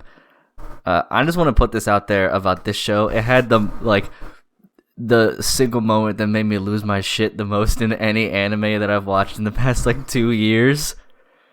And that is when a dude got smashed in the face by a skateboard. That alone made it worth watching the whole series. The whole series is tons of fun and silly and great, and I love people dancing on top of their skateboards as they're drifting around mountain corners and stuff, like Initial D on skateboards. Right. But that moment when, and this is a spoiler, when Adam turns around and smashes Cherry in the fucking face. I lost my goddamn mind, because as soon as it happened, I was watching it with my brother. I went, he's going to hit him in the face. He's going to hit him in the face. And then he takes a home run swing, and Cherry should be dead. Yeah, he really should. He should. It is miraculous, and Reiki should be dead after the last episode, too. A lot of these guys should be dead. Yep. They should be dead. This isn't they've clearly gone the One Piece way of dealing with injuries. Right. which is throw some bandages on it or whatever and deal with it later. But man, when Cherry got hit in the face, the sheer fact that he is conscious afterwards is a goddamn miracle. Because that wasn't a normal skateboard either. There was bullhorns on the end of it. That is one of my favorite watching anime moments for as long as I can remember, because I didn't know if it could get any crazier, and then that happens, and I was like, how did nobody just go after Adam and try to beat his ass immediately? They were just like, well, that's skateboarding. That's a beef for you. That's a beef. Anything can happen during a beef, especially physical assault. I mean, that is Adam's MO. He always includes physical assault in his beefs. Just usually not things that should murder a person. Oh yeah, I mean his beefs were always the funnest to watch, because he doesn't care about the safety of the other person in any way, shape, or form. Yeah. If they die on the track, he gives zero shits. When he raced Reiki for the first time and did that dance dip and almost scraped his face against the dirt. Yep. I was scared. That gave me anxiety. But man, that show is great. It didn't have, I was gonna say it didn't have any business being as fun as it did, but I guess all you gotta do is watch it for 5 minutes and realize what it is. Mm-hmm. I think it struck a good balance, though. I thought it did enough to get you interested in actual skateboarding moves and maneuvers, but also they're we're gonna fantasize a bit, don't worry. So it'll still look kooky crazy and defy human physics. Right. That is a super good point, because I think I brought it up when we talked about it the first time, is that they got the terminology right and stuff. Yeah. When they tried to be realistic, they got the terminology right, other than beef. But they called an ollie an ollie. They didn't call it a bunny hop or something weird like that. Yeah. which gave it some, some credibility in that respect. So I only I'm on like episode 5 or 6 because I fell behind. I was watching with a roommate and we haven't caught up. I'm glad we just spoiled everything for you then. No, it's fine. It's one of those shows where like I can't really find anything to be a spoiler because it's just kind of like a fun ride. There's nothing really riding on it that I'm super attached to. Mm-hmm. But I heard there were, as with, I mean, most shows are having them, but like I heard there were some production issues at some point. Was there any kind of like noticeable dip in the show? I didn't notice any quality problems. It did have a random recap episode in the middle, and it's still going. It hasn't ended yet, so I'm guessing that was unplanned. Oh, yeah. Yeah, it had like an episode, I think it's like 7.5 or something. Right. Okay. Which there's not a whole lot to really recap at that point. Yeah. So I'm guessing that's what happened there. Yeah. That happened quite a few times this season, so I'm not surprised. Mm-hmm. Yeah, I didn't notice anything else either. Everything looked, as smooth and clean as it always has when it comes to that show. Yeah, Bones can, they don't really miss. Yep. I don't know how to feel about... Now that I know that you haven't finished it, it's hard to talk about it. I'm sorry. No, please, talk about it. Okay, I don't know how to feel about Reiki's character arc, because in a lot of ways, it is super realistic in how most people would feel in that situation, because my biggest problem with sports anime, and I love them, has always been everybody just constantly is encouraged to keep improving, and not a single person is like, man, these guys are just way too fucking good. I might as well just give the fuck up and become an accountant. Right. And the fact that Reiki experiences that, I enjoyed, because everybody feels that way, especially when it comes to stuff that takes real physical effort. Like, rare is the person who is they see someone so good, and first, like, not even a second are they discouraged. But man, he just gets like super whiny. Yeah, he takes it to the extreme. Like, I wish he would have had like a standard mini arc where he gets really discouraged, and then like people come look for him and tell him how great it is to have friends, and then he's like, "You guys are right," and then we're back. And then we're back to normal. But he it's just such an anime. I've been saying that this whole time. But he just doesn't really have that. He has like a glimpse eventually. Like, by the end he comes back around. But when he has that glimpse of watching the race between Adam and not Adam and Longa, I think it was Gorilla Gigolo and Gorilla Gigolo. And Joe? Longa. Joe. That's right, Joe. You remembered Gorilla Gigolo. It's a way better name. Joe, the most common name. But Gorilla Gigolo is much more memorable. But between not to be and confused with Shadow, who is a Gorilla Juggalo. But yeah, like what I thought for a second when he saw that race and was there, that was gonna be his like, I should get going again, but it isn't. It actually just makes him worse. So I just didn't know how to feel about it, because I was like, this is more realistic, but also stop whining all the time. Yeah, I'm glad you brought that up, because that character arc was probably my favorite part of the series. Because beef. Beef. The idea of, experiencing someone who's just a genius at something, especially something that you introduced them to and have spent so much more time dedicating yourself to, and they just blow past you, blow you out of the water.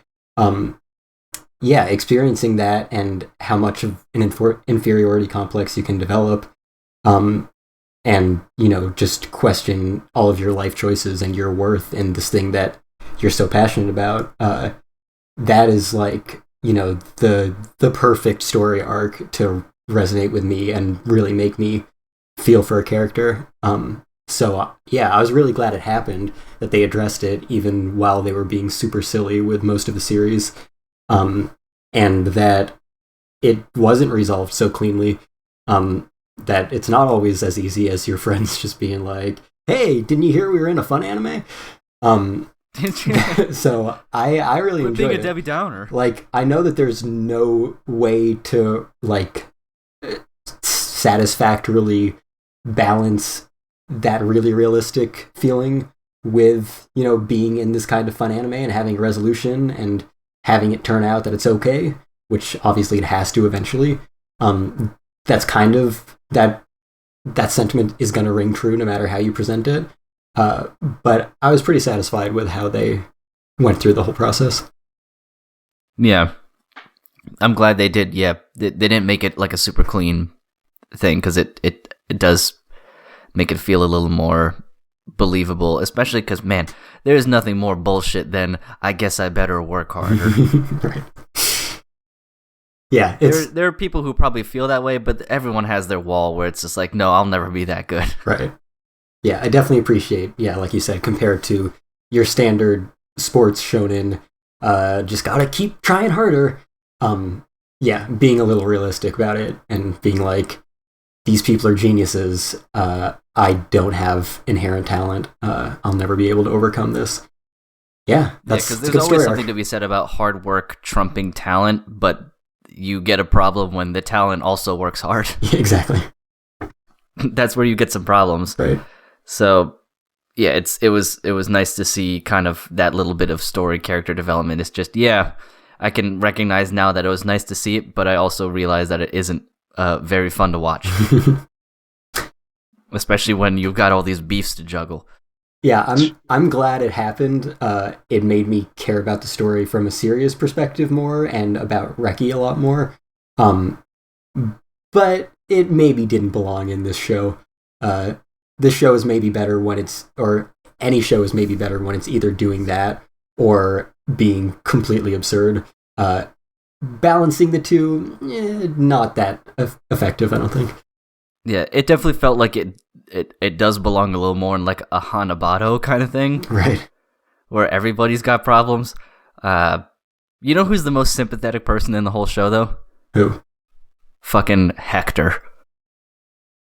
I think his name was. Or Henry. The guy in the tournament race that didn't get a name and didn't get a face. You knew he was fucked immediately. Right. Oh, yeah. Poor guy. Yeah, the placeholder. Yeah, he was done. I was kind of like pulling for him, though. Like, what if he did win?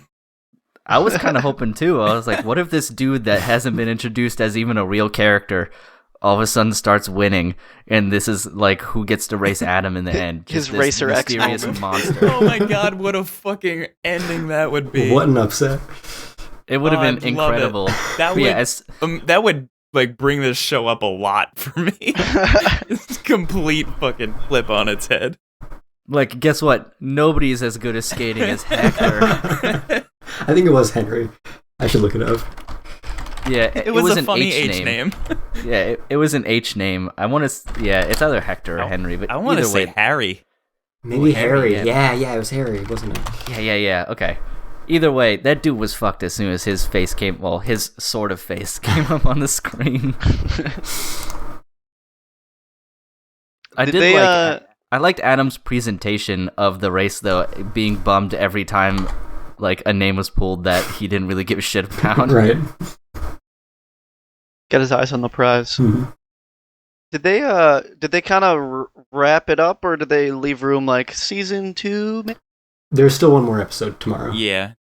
Oh yeah. Yeah, because of that recap episode, it got pushed back. True. Yeah, This was not a show I expected to have a recap. Yeah.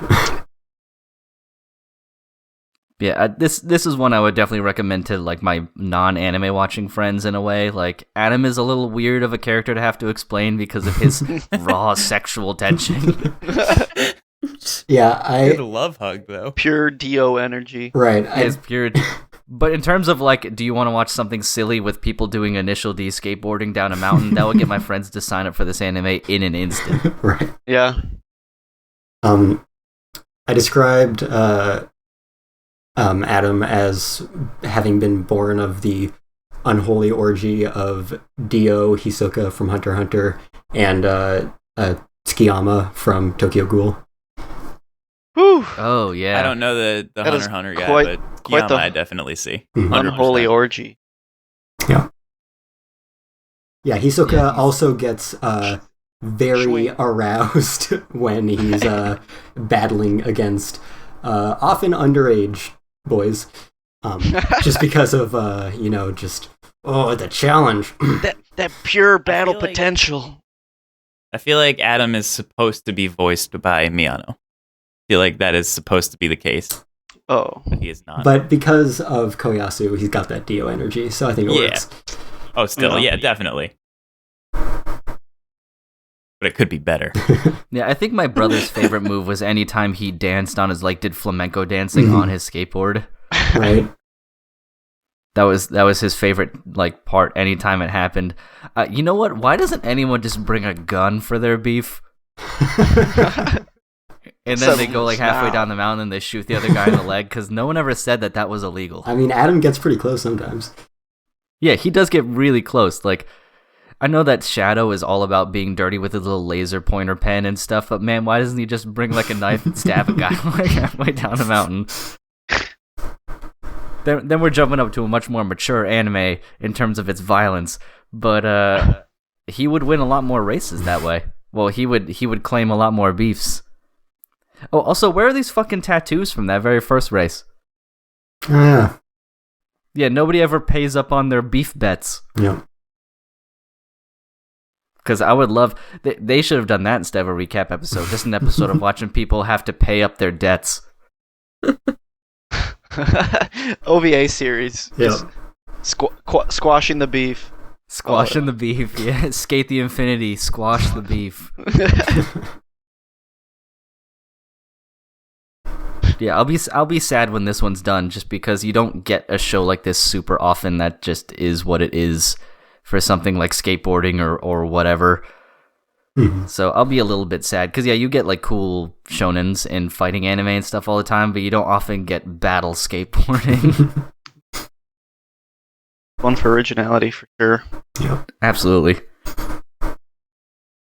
Was this wasn't a Crunchyroll original, was it? It wasn't even on Crunchyroll. No, it's not even on it. Yeah, I was trying to remember if there was anything unique about its production, but I don't think there is. Just that it's an original. Surprisingly high rated on my anime list. It is over an 8, which I did not expect. Wow. Kestrel, you're right. Yeah, it's an original. It doesn't have a source material. Right. Or anything. That's right. That's why I was thinking about it, is that it isn't a sequel or based off of a manga. It is its own universe, which is unique enough, especially in this season. I mean, we got another big original this season. Segue. That sounds like a great segue. Why don't you talk about that? I know someone who would like to talk about it even more than me. DJ. DJ, you want to talk about your favorite show? Hold on a sec. He has to mentally prepare for this. No, it's something happened. Hold on. I was curious what because Kate said there's only 2 shows she watched. I was curious what those 2 shows could be out of all of these. The 2 shows I was reviewing, I had grand intentions of watching Log Horizon, and I just didn't get around to it. But I was reviewing Dr. Stone Season 2 and Slime Season 2. So those were the 2 shows I watched. And they were very much Season 2s of reasonably good source material, so... Yeah. I could agree with Dr. Stone Season 2. It was very Season 2 energy, but yes, still enjoyable. It was basically picking up right where it left off, and then proceeded to carry on where it left off, and then the ending where they chose to they fit what they wanted to fit into the season, and then ended it in a spot that was almost good enough to, if they had to stop the series there, stop it there, but then they immediately announced they're doing a Season 3. So, as far as adaptations go, it's gonna keep going, because it is a shonen series, so they can keep it going as long as they want. So... Yeah, I feel like they, especially Shonen Jump, they push Dr. Stone a lot. I feel like I've seen it on the cover of the magazine quite a few times the last 2 years. Yeah, it's definitely one of the big ones that's still running, because right as Demon Slayer became the biggest thing, it ended. Yeah. So now it's like, you got your One Piece, your Dr. Stone, your My Hero Academia. Now Jujutsu Kaisen is joining those ranks. Neverland ended. Haikyuu ended. A lot of big ones ended. Chainsaw Man came and went in the blink of an eye. Yeah. Was that supposed to be like the next huge one? Because I've seen fan art of it in some like minor fanfare. Well, Chainsaw Man. Yeah, Chainsaw Man. I will say it's probably gonna be enormous when the anime comes out. I feel like it's gonna get the Jujutsu Kaisen treatment. Yep. Yeah. And that's the thing. The manga only wrapped up its first part. People thought it was ending, but then they announced that it was only the first part, and then. I think it's smart though, like being able to like cut the story up into about like 80, 90 chapters and then take a break until he feels like he can like get the second half going. Interesting. But back on Dr. Stone, I feel like it was one of those, like you said, it did what it needed to do. It's a sequel, but nothing that's the thing. It like I put it at a B+ because it's like it's adapting good source material and it did what it needed to do, and like there was like no hitches along the way. I very much was always enjoying it. Yeah, there was no dips in quality of production, and the pacing remained good, and it was still the same goofy dumb show that it's been since the beginning.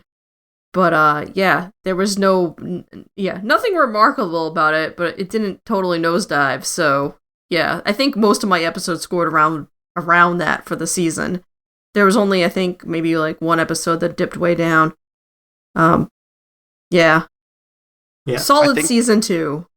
Yeah, and from what I hear, the literal last episode's called, like, Prologue of Dr. Stone, but everyone says like, oh, from here it like really gets going. So I'm excited to actually. I know. Did they announce a third season? Right. They after? did. Yep. I feel like I still plan on catching up with the manga to an extent because I know Boichi's art is just like insane. Yeah.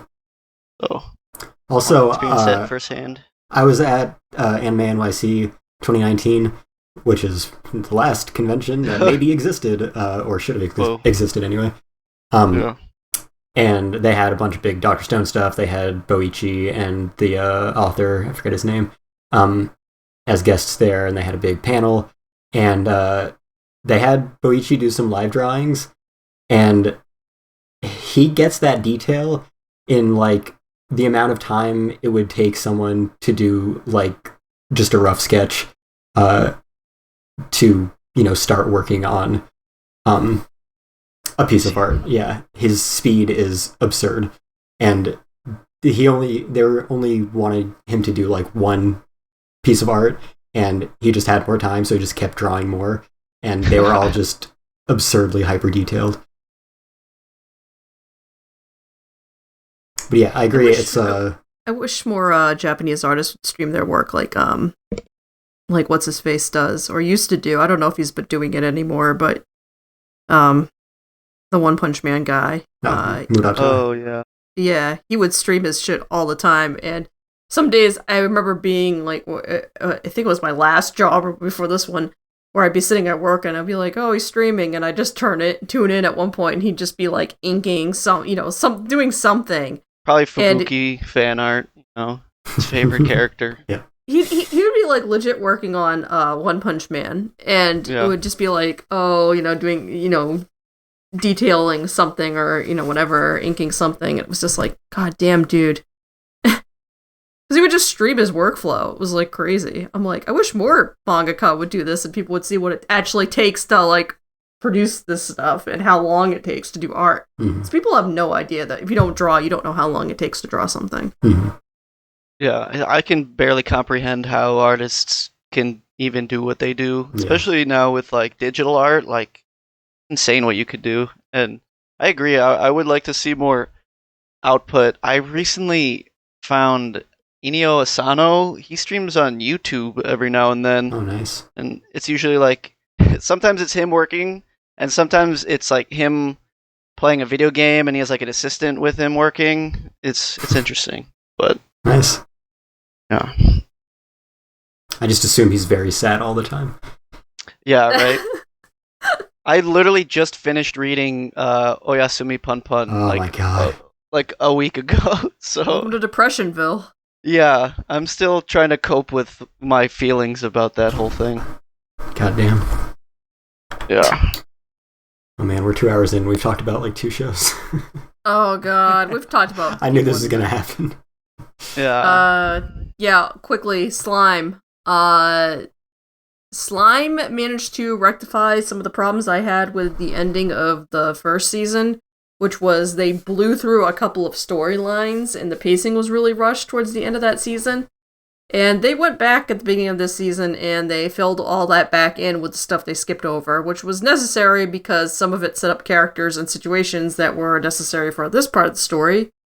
So, but then they kind of rushed the last episode, but we're only on a mid-season break really for that because of the split core. So, that's all I will say about Slime is that, oh, and the fight scenes were spectacular, and I'm glad that that's where the effort went in this season.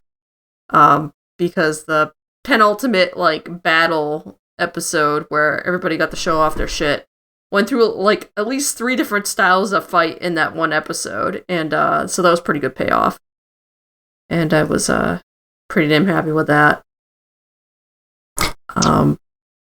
But that's really all I gotta say about Slime. I think people are hoping for some big emotional fallout from how the situation wrapped up, and now that Rimuru is a demon lord. But, yeah.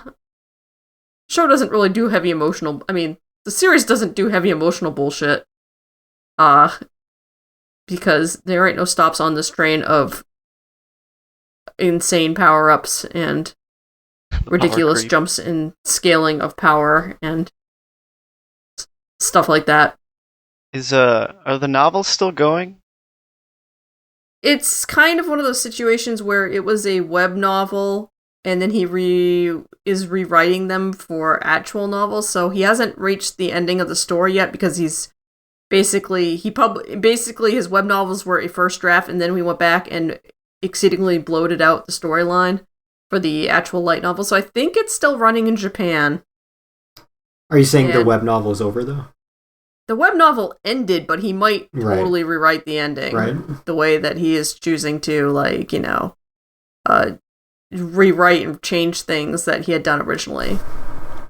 So there's years worth of material there. Like, even, I mean, there are like 2 or 3 seasons to like catch up with, even to where like the English release of the light novels are, because this covered up through the end of like volume 5 and volume 10 just came out in English. Wow. So yeah, and I think they're up on like volume 18 or 19 in Japan. So that's a lot of slime. Yeah, very plenty of slime to come. The power jumps are kind of crazy, so yeah, it's good. It got weirdly potentially emotional, and then got weirdly genocidal, and then everything's okay now. Yep. That's where it's at. That's quite a flip flop. Yep. Yep. Everyone died, and then everyone was killed, and now everyone's back to life. Well, all the people that died that we care about. Yeah. It was a situation where it's like, oh no, 100 people died. I'm gonna go kill 20,000 people. I'm gonna go kill 20,000 to maybe bring them back. There's a 3% chance that killing 20,000 people will bring back my friends. It's one of those, are we the baddies moment? It's like, exactly. Well, you are monsters, so... Yeah, it's like the trolley dilemma. Yeah. It's very Snap much the lever off. Dilemma. The show did go out of its way to be like, look, these are bad guys. Look at these guys. Yeah. These soldiers are sitting here talking about, like, pillaging and raping. And, like, I don't necessarily buy that all 20,000 are, like, horrible people in their hearts. But I do wish, and I'm sure Cain and I will be talking about this more next season with another season of Moriarty. But, you know, I do wish that they didn't just present all of the people that he was going to kill as, just so explicitly evil. Because it'd be nice to have some real ethical dilemma to what he was doing. And we didn't really get that. No. Of course, you do wonder, like, how skewed your perspective of life and death would be if you died and then got reincarnated in another world with all those powers. You'd probably be like, what if... better luck next time, I guess? I don't know. What if all the guys that he killed got reincarnated as, like, superpowered amoebas in our world? Oh, God. Oh, my goodness. He just unleashed, like, the pandemic on us and didn't realize it. But he'll never know. It's in the other world. Anyway, Slime's still a fun ride, and Rimuru is still cute, and... That's all that really matters. Yep, that's all that matters. He got his secretary, and his people. And now he's got basically Satan on his staff, so that's cool. Yeah, they kind of see the mid-season ending was basically like, oh no, this war thing, everything's really complicated. I think I'll unleash my super powerful dragon now. This seems like a good time to do that.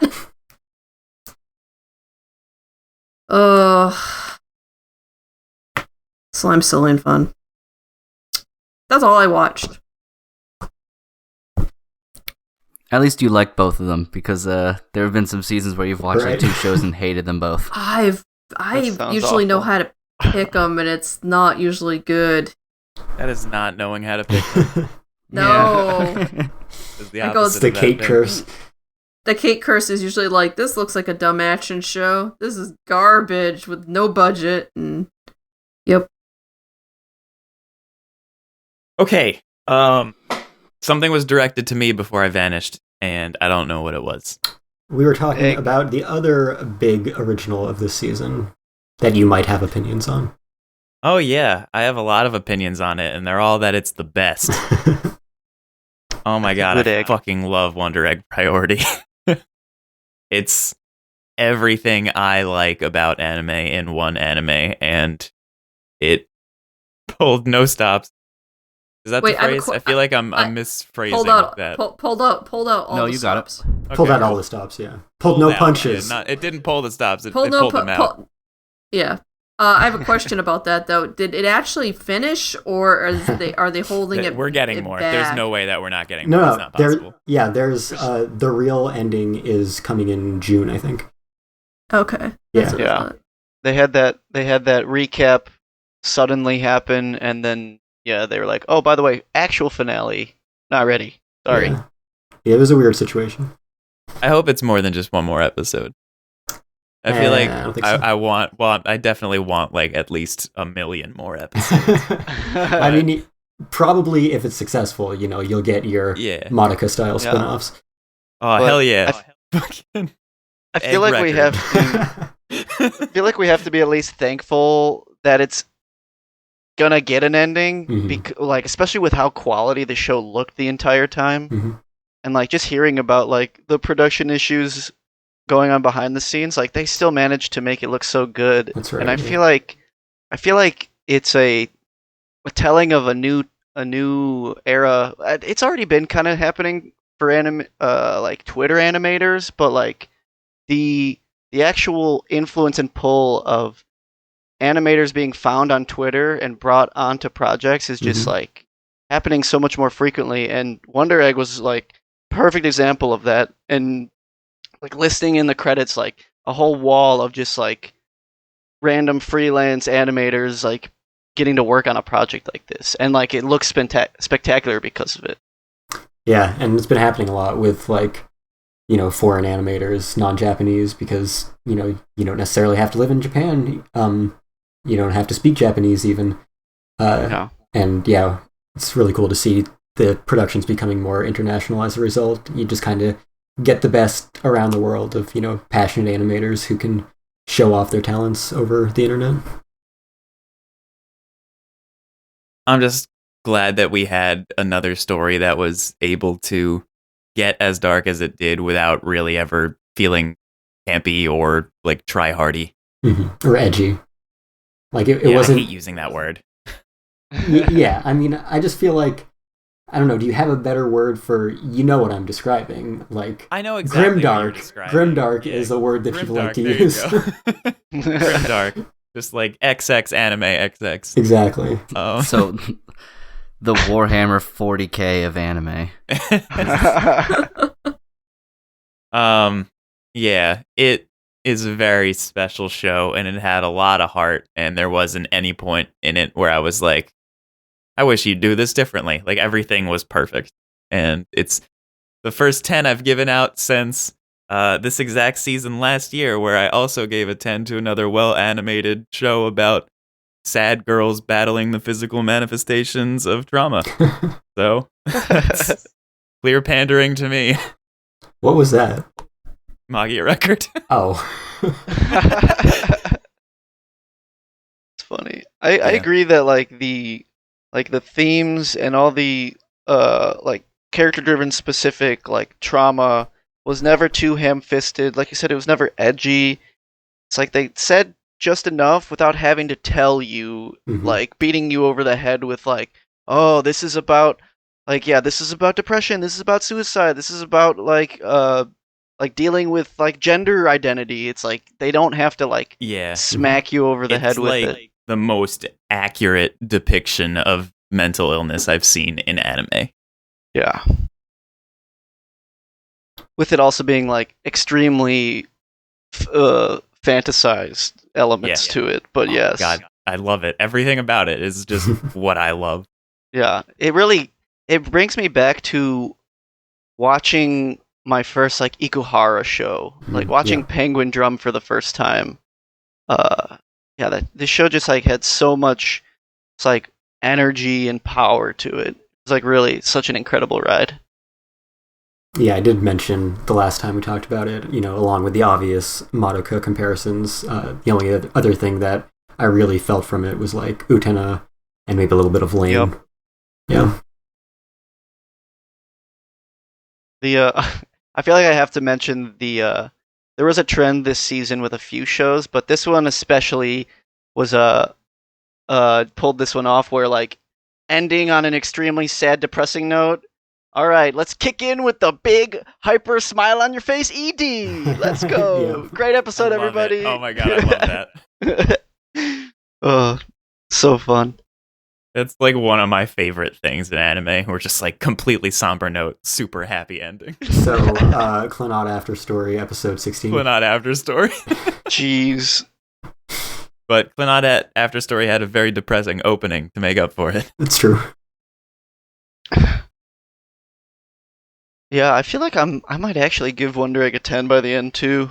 I'm one episode behind the current one, so but I mean like you said, I've seen almost no faults with it. Oh, it's such a good ending. The Frill episode was remarkable. Oh yeah. That was insane. Like, I don't know if anyone ever saw Splice, but it was just Splice in anime form. It was great. Is that the one with James McAvoy? No, it's Adrian Brody. That's Split. I thought the same thing. Oh, creates a new life form. Oh, yeah. Oh, it's such a good movie. If you ever want to watch something like horror, sci-fi, romance, I'll have to check this out. All right. I didn't think that was going to be a thing that came up in this discussion. Horror, sci-fi, romance? No, Splice, just ever. Splice. Any chance I get to like throw Splice into the mix, I do, because it's one of my favorite movies. All right, what else do we have? I've only watched one other show this season, which I think everybody has also enjoyed, which was Non-Biori Nonstop. Yeah. Oh yeah. I'm kind of sad because it did stop. It did stop. Yeah, I'm pretty sure this is like the end. And so that was a lie. Like that, yeah. It seemed very final. Yeah. From what I heard, it is like the final like after credits, like the school and just fade to white. I think that's like how it ended. So yeah, I definitely got that impression. I don't want it to be over. Do you think we could bring a class action? Yeah, I'm down. I mean, it says non-stop in the title. That's true. Clearly false advertising. Clearly very false advertising, and I bet we could get enough people upset about it. We just got to get enough signatures. We could do anything. Yeah, exactly. We just need enough internet signatures. Renge's got a cult online. We will easily get enough signatures. That's true. I feel like this would be a lot easier than we're making it out to be. It really would. I think these powers should probably be used for remaking The Promised Neverland Season 2. Oh my What's goodness. Season 2? Exactly. What do you Making mean? The Promised Neverland Season 2. What if we just like swap out the kids in both shows? Oh no. No! Because I feel like that would be extremely entertaining both ways. Don't do that. Renge would thrive in either environment. Absolutely. Renge, she's kind of like a genius on the level of the Neverland cast. I could see it. Yeah. She's got the emotional intelligence. Yeah. It's funny because like it felt like such a gap between the last time I watched Non-Biori and now that I ended up putting Renge on my like top 10 male characters list, which is like for most of my time on that website, I've had like fucking shonen protagonist number 1, number 2, like all my favorite like dudes, and then it's like, wait, actually Renge is like one of the best characters I've ever seen in an anime. So I had to throw her up there. I don't know So if I'd go that entertaining. far. I do love her though. She's pretty great. She's just like such an embodiment of curiosity. I love it. I think it was the first season, but there was like the shot where her friend leaves for the first time and like doesn't say bye, and it's just fucking close up of Renge's face for like 3 minutes straight. And she just cries, and I'm like, oh god. That was beautiful. I love shit like that. Yo, who was your number 1? It was Tatsuya from Irregular Magic High School, right? No, but that is a good one. That's some fun stuff. I think it's Gintoki, honestly. Nice. Man, I've finally never I had a get male someone... in mine. Yeah, that doesn't surprise me at all. Finally I That get doesn't shock me. I would be more shocked if you had one in your like top 20. 100. Oh no, not at all. Well, How far down the list do you have to go until a dude gets on there? Probably like 50, I mean, maybe. I think Hachiman. yeah, let's is think in the about top this. 50. Hachiman, Yeah, come on, Tomoya, Eight-Man Okabe. deserves. There's some good boys. I actually ranked my like top 3 male pro tags the other day, and it was Hachiman, Tomoya, and then Kazuma. Those were the 3. Kazuma. Hi, I only hi, did Kazuma 3 though. des. Hi, Kazuma des. And then I liked Hotaro from Gyoka a lot as well, Mhm. because he was just Hachiman but sadder. Yeah. With Tomoya's In my voice. mind, anytime anyone says Kazuma about anything, I only think of Yakuza Kazuma, and I'm like, absolutely, completely agree. Yes. Kazuma is one of the greatest video game protagonists of all time. He really is. I don't know if you played the new Yakuza, but You need to Kasuga, try. the new one, he is just as good. He's so I've awesome. heard he's a big old goofball. He is such a goofball. It's hilarious. Excellent. just, I'll play it someday, but we won't talk about that at the moment. Just because. But I was yeah, gonna say if we start talking about Yakuza, it's gonna be a whole new podcast of content. We need to. it really would be. I'd be all for that episode.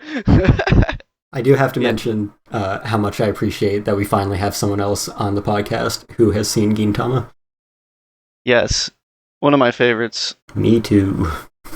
I mean, I had at one point in my possession like the first 11 volumes of manga before Viz pulled the plug on releasing it. Mhm. Uh, Yeah, Nanan Biori was good. Like, my brother and I were watching it together as well, and we were struggling to figure out, because he's my twin brother, so our experiences in life are very similar in terms of like our activities and how we grew up, obviously. So we were struggling to figure out which one we liked more, actually, between Nanan Biori and Yuru Camp, because Nanan Biori is more accurate of what our real childhood was like, and Yuru Camp is the idyllic version of that same childhood. But really, we weren't camping all the time. We were naming frogs fatty and chasing people around with them. So, like, before we started recording, I was trying to figure out which one, if I was forced to rank them, because everyone here knows my feelings on ranking stuff, but man, I guess I would just put Nanan Biori as my preferred of the season, just because I felt like it was more accurate to what my childhood really was like, and gave me more nostalgia in that way, rather than an idyllic version of nostalgia like Yuru Camp or like Stand By Me the movie gives you, which is something that you may not have actually had, or was a very minor version of what they have in the show. But Nanan Biori was super accurate about like playing with sticks and laundry baskets and shit. I love the ruler game they played. I don't know if it was this season or the last season, but it was a fucking awesome game. The ruler game, or when they made tape dolls. Yeah, I was thinking about the tape dolls this season. So the tape dolls. That's like really, the anytime cool they thing. get really serious about something absolutely like pointless and ridiculous is some of my favorite moments of the whole Nanan Biori like franchise in I particular. can't think of like any other show where just like all the seasons blur into one season for me. Like all of these events, I cannot pinpoint what season it happened in. I mean, the first two cool. seasons even happened at the same time. Yeah, It wasn't even a sequel. That contributes. Yeah. I feel like that's supposed to be kind of the point, though. Right, Yeah, exactly. definitely. Nothing changes. Like the fact that they're in the middle of nowhere. Like this is everyday life. Like, all right, well today I'm gonna go play with my friends I play with every day. Like, let's go to the candy store or whatever. Like That's why Let's play our shitty ass mundanity. recorders. That's why it felt so final in the last episode, because it's like, it's a new school literal year. graduation. People are going to be going to the city. It's not going to be the same people in the class anymore. Things are actually changing for once. I don't like that. I want them to stay little forever. I agree. right. I also agree. Yeah. And that Not every show needs character development. I agree. it was so sad because that was playing throughout the whole season where Renge like meets a friend that's younger than her. And she's like, "Oh, I'm like the older sister," and then that girl's gonna get a younger sibling, and she's like, "Oh, it's this whole like transition, to the next." It was all about how it's called Nonstop, but they realize at some point it has to stop. That's not a good title then. No, true. Once again, It should have been called Nanan very Biori. good grounds Stop. for lawsuit.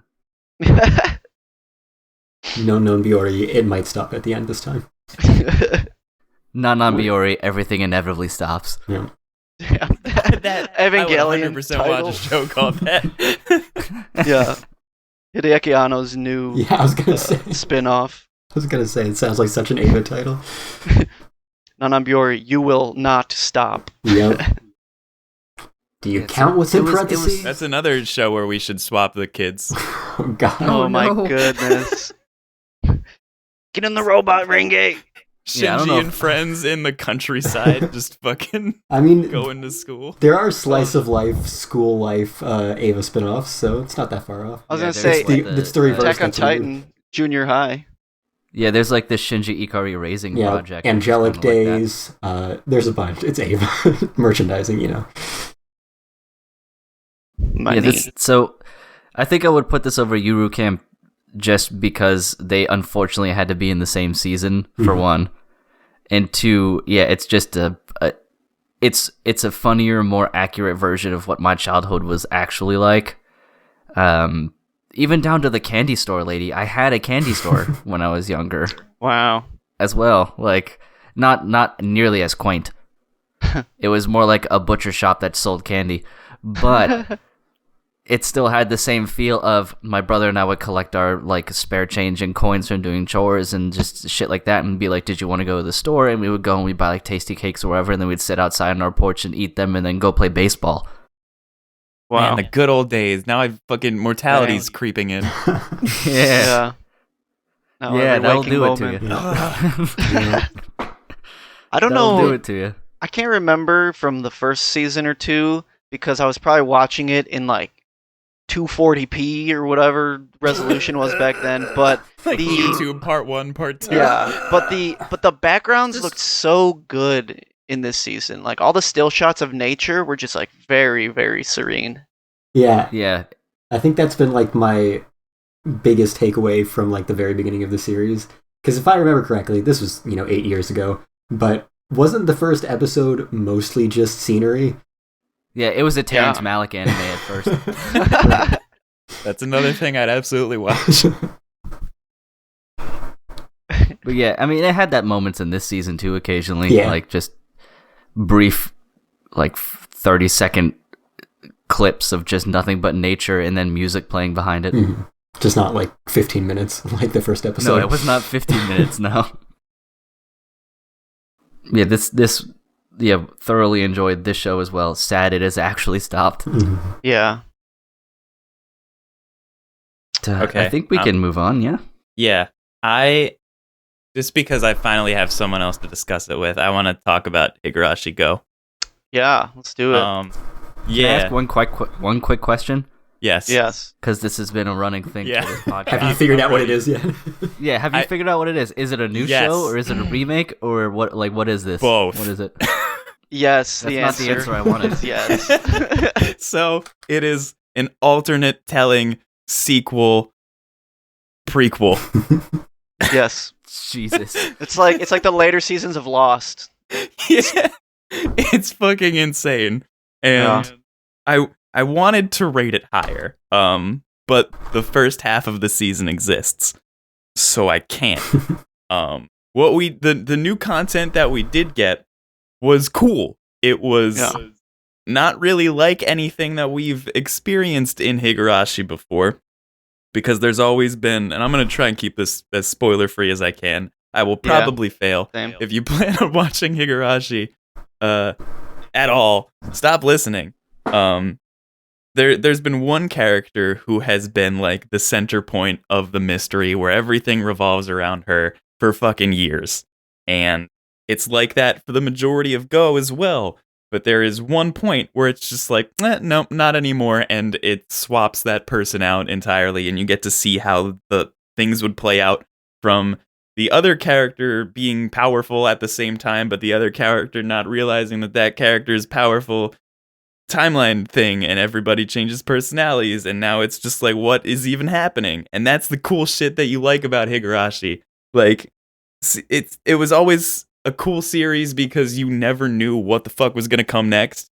And I was finally confused again. And that's all I wanted the season to do to me. And it did it. I was going to say, asking the question, do you know what it is yet? That's something that as a fan of Higurashi, you never want the answer to. Yeah. Because this show is, through the games and everything, it's come like 20 years along the line, and they're still bringing up plot points that changes everything that happened before it. Yeah. And you're like, wow, now I know that this person was involved with a special power. How does that recontextualize what they've been doing up until this point? It's so fucking deep. I will say that it was pretty unfair for new fans that they marketed it as a reboot initially 100%. Because they were like, Kestrel. this is something that new and old can enjoy. And it's set up just like that too, because the first 4 or 5 episodes basically follow the Dean anime, the original one that came out, follows it almost to a T.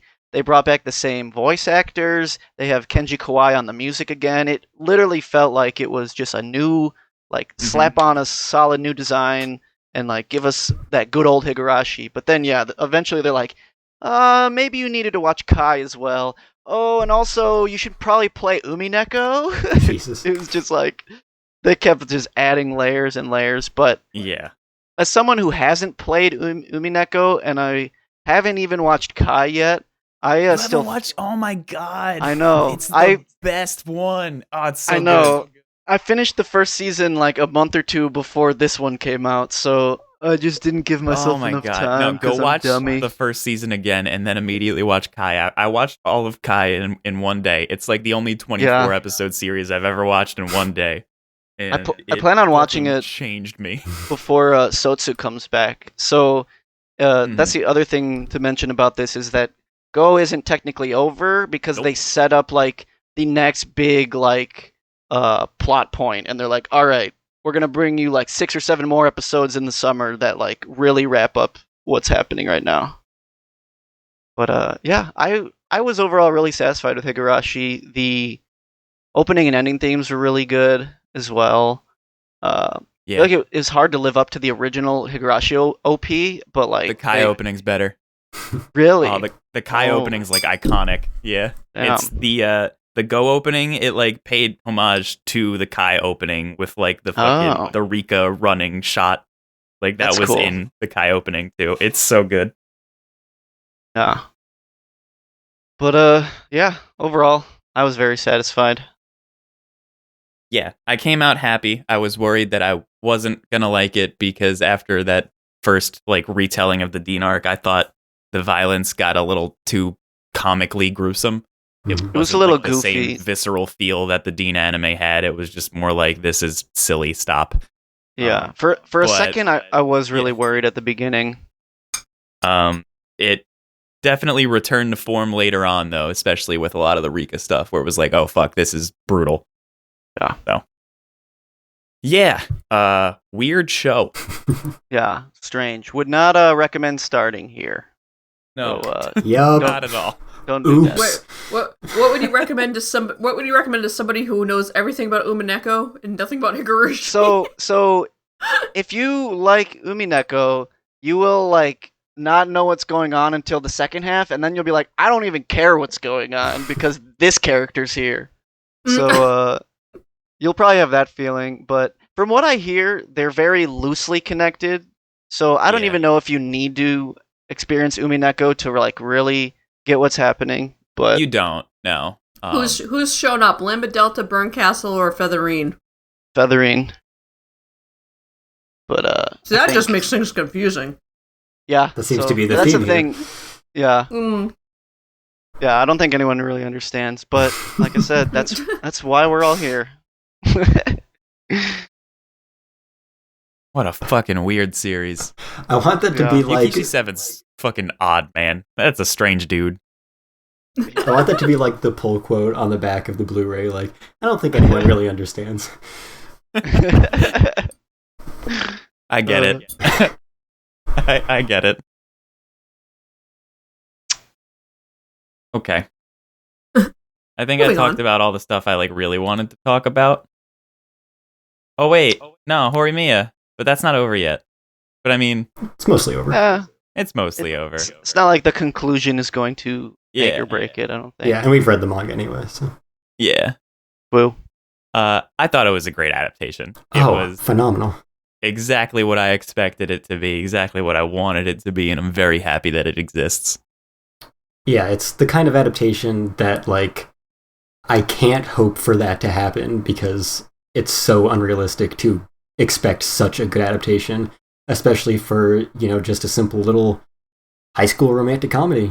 Like, there's no reason on paper that should deserve that kind of lavish treatment.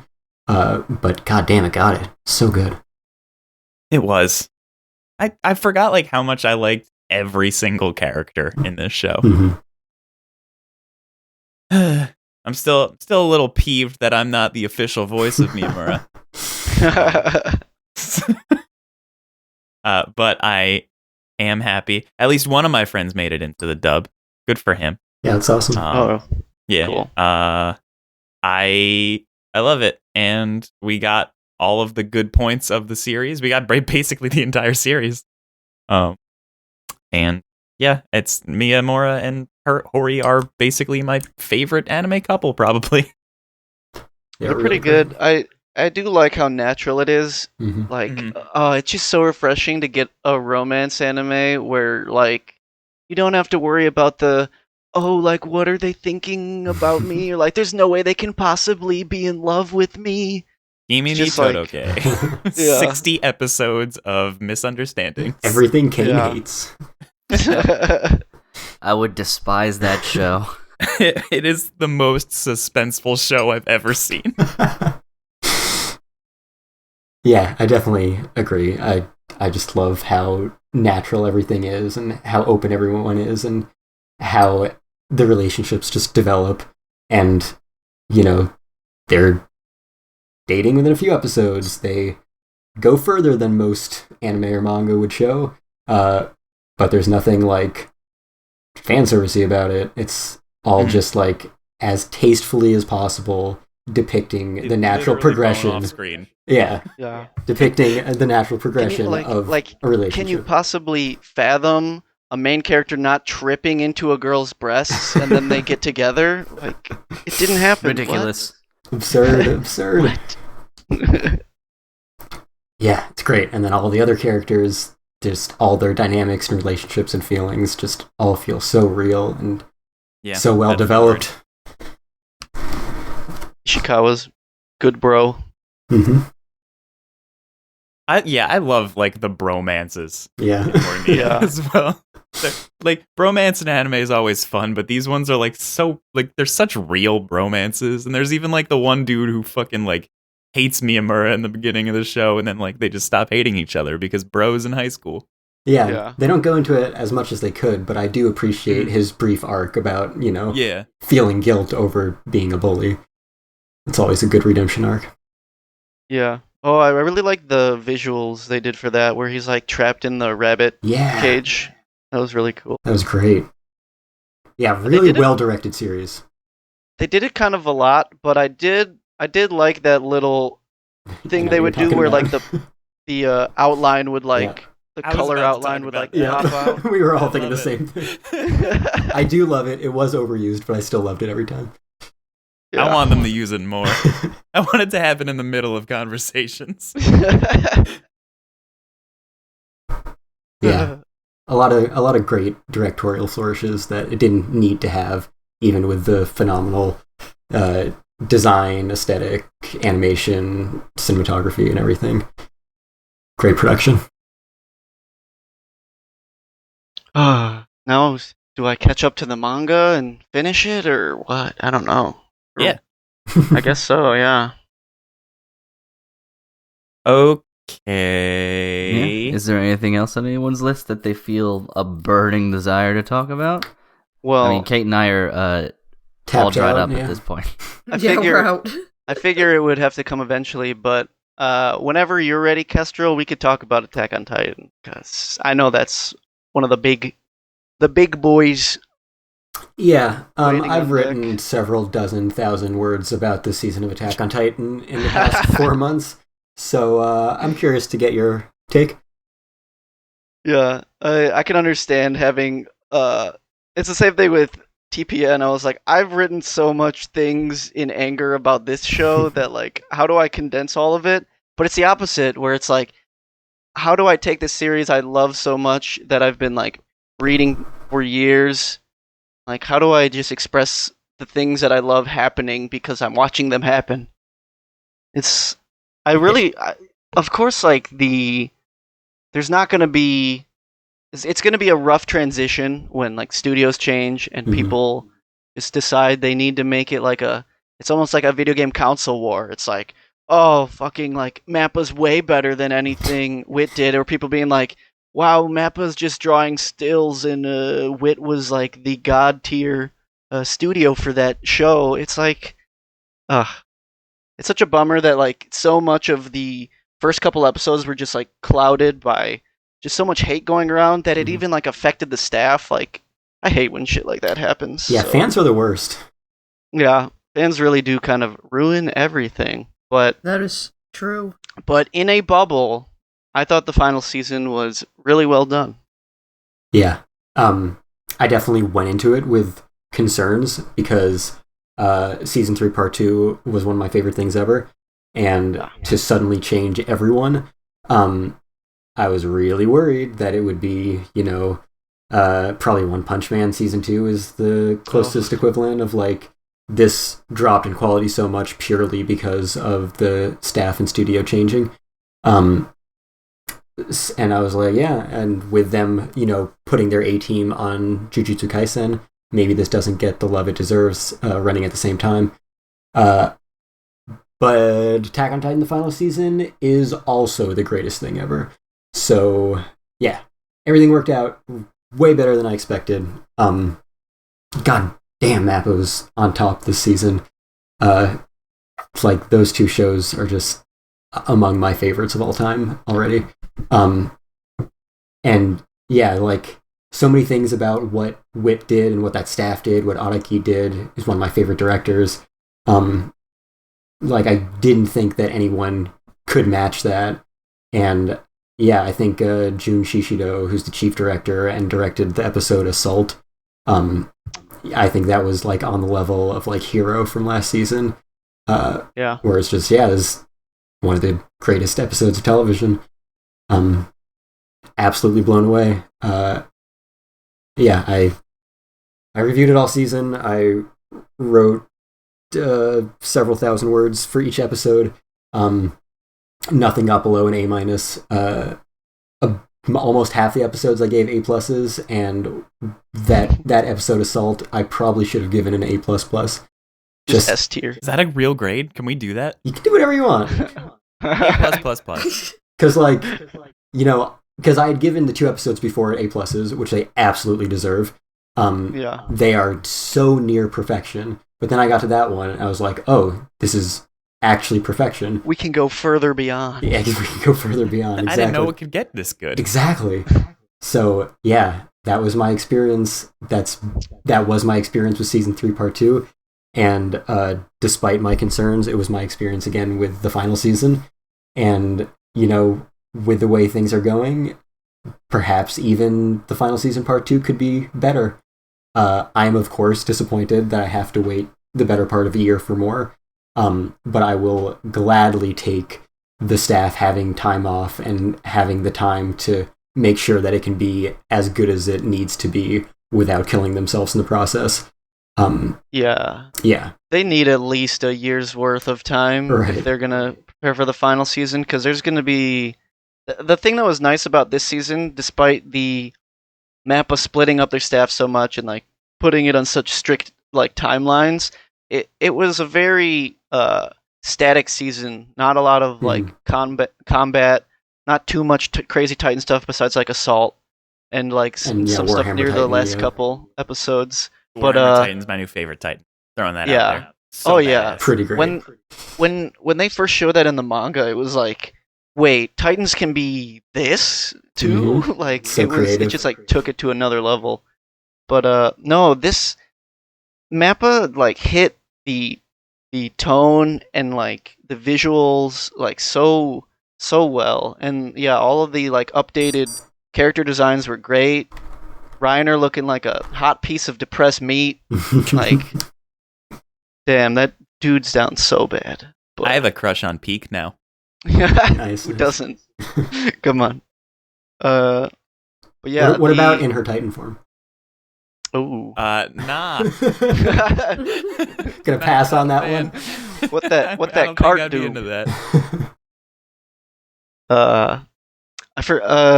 His name's slipping me, but the voice actor for Eren, Yukikachi. So good. The way he transitioned from angsty, always screaming Eren to super edgelord Jaegerist Eren was so good, so well done. Yeah, the Eren voice actors in each language have the hardest job, because they had little baby Eren in the beginning, and then angry teenager Eren and Titan Eren, and now super enigmatic, gorgeous, maybe horrible villain Eren. And they're all very different voices. Man bun Eren. That is a much more concise description. So it's interesting because I've been watching the final season with my roommate, and him and I were roommates in college, and I introduced him to Attack on Titan. So us living together now, 6 years or whatever later after school, and getting to watch the final season together again has been really awesome. Mm-hmm. But just it's so hard as a manga reader, just telling him we haven't even got to the part that's my favorite part yet, and this show has already been a 9-10 out of 10 its whole run. Do you think that? So I haven't read any of the manga. I've read the first few volumes years after their anime adaptation. But do you think the best is yet to come? I personally do. I think depending on what you're into Attack on Titan for, but I think the story transcends what it already is. The basement was the first opening up of the story, right? And what's gonna happen near the beginning of next season is the final transition into what is actually happening. Oh man. So yeah, I thought you maybe were reading the manga because I noticed you're such an avid fan. So wow, I'm excited for you to experience some of the stuff that's coming. Yeah, no, I started with the anime when it started, and I think at the time after the first season ended, I thought surely we won't be waiting 4 years for another season of this colossal hit. That was an accidental pun. And I think at the time, like, I saw the manga and I'm like, looking at the artwork of this compared to how amazing it looks in anime, I might as well just stick with the anime. It's fair. Yeah, and I'm just so glad I've done that because, I've read enough of the manga now that I get a sense of how it plays out in comparison to the anime, but just everything about the presentation of these past few seasons have been so phenomenal that getting to experience it completely fresh has made it so much more rewarding. So I'm really glad that I stuck it out and, am experiencing it all for the first time in this form.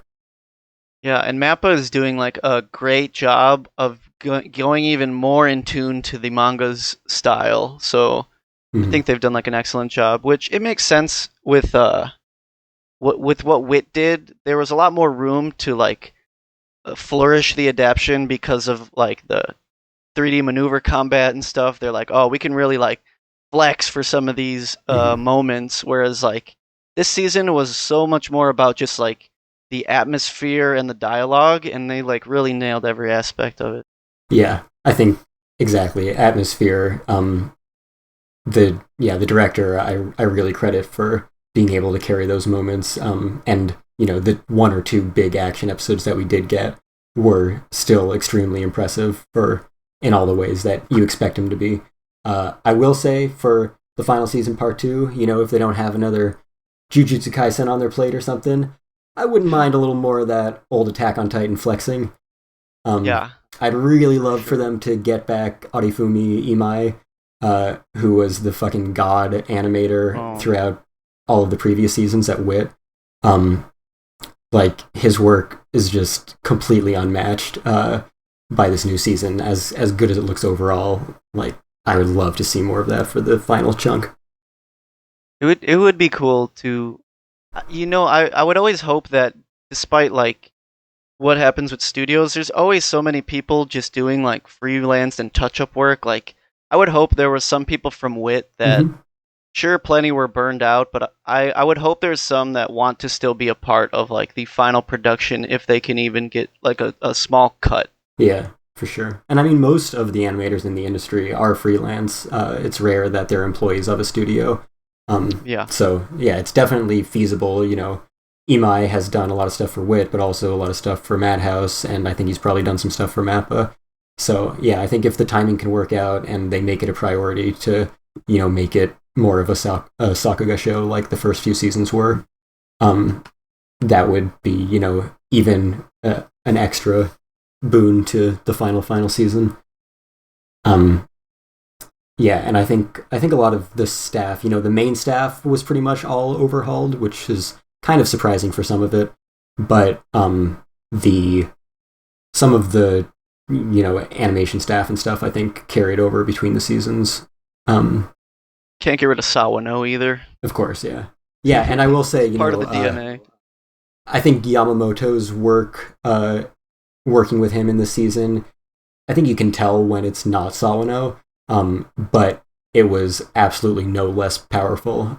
Even if it didn't sound like Sawano, it sounded like Attack on Titan, and it just, contributed so much to that atmosphere and that intensity, and yeah, it just was absolutely gripping. So great music still. Yeah. Fuck, I love that show.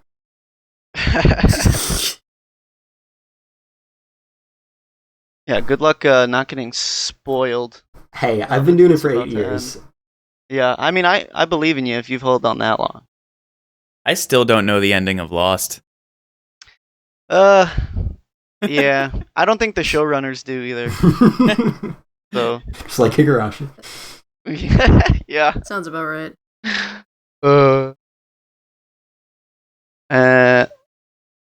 Just as a transition point, if we wanted to, I know we voiced our worries for the splitting staff between like Attack on Titan and Jujutsu Kaisen, but I think they really did a good job of like putting their eggs in the right basket, whereas like Jujutsu Kaisen was a show that needed way more like kinetic energy and animation and focus, whereas like Attack on Titan, like we said, was more about the atmosphere. So I think they, as much as like it would have been cool to get a lot more crazy animation going on in final season, I'm glad that Jujutsu Kaisen got to flex as hard as it did, because now it's huge. Definitely. It blew up real fast.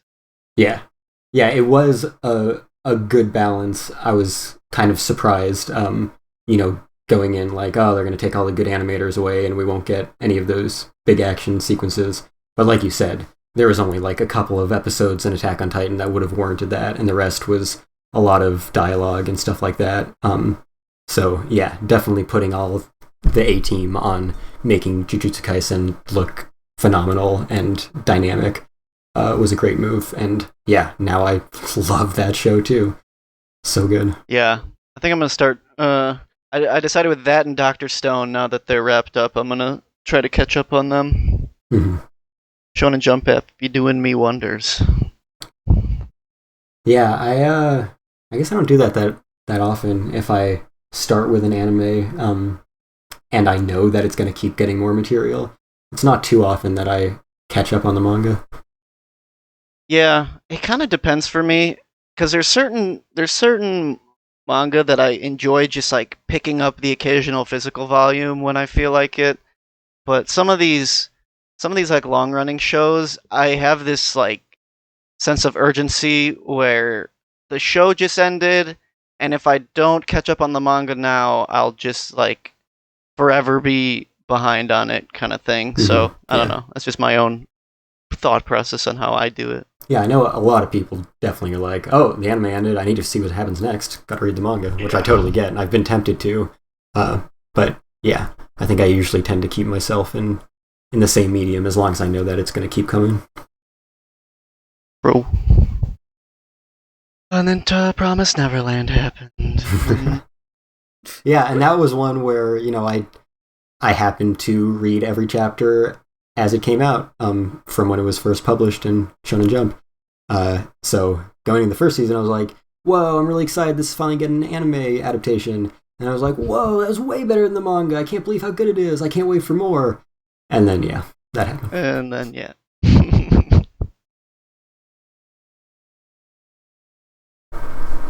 All right. Any other shows? Anything else we missed? We're like Definitely 3 hours not on right my now, end. aren't we? Yeah, Yeah, we're Sure. Yes, the Baron. Didn't I tell you that we were going to spend an hour on news and 2 hours on the season? Yep, I was you were expecting right. one more hour on You Prince did of say Tennis. 3 or 4 hours. Yeah, you so. did. Yeah, there was the Prince of Tennis That's true. wild card. Cain controlled himself. I knew that we had better things to get to and that nobody actually appreciates that landmark series as much as I do, so... If it wasn't like Okay. 200 episodes and I still had like free time, I'd probably check it out. I'm sure that eventually, if there aren't already, there's like summary movies or some shit. Mm-hmm. Okay, well, I guess we can move on to recommendations. Yes. If anybody has any. So, I'll see if I can find any like recent or upcoming releases, but in addition to, of course, recommending that everyone watch Attack on Titan, I will also mention that it is about to be the 10th anniversary of the Steins Gate anime, and I will be writing an article to commemorate that. But I will also be doing what I did with Fullmetal Alchemist Brotherhood, which is watching each episode on the 10th anniversary of its original airing. And I'll do that with you. yeah, I invite everyone else to do the same, especially if you didn't finish it, Kate. Do I have a deadline for this? You watch it every week. It's over the next 6 months. Oh. Weekly deadline. Yeah. Yeah, I'm all about this. I might be able to pull that off. Yeah. Cool. So everyone go do that. Watch Steins Gate. Watch Attack on Titan.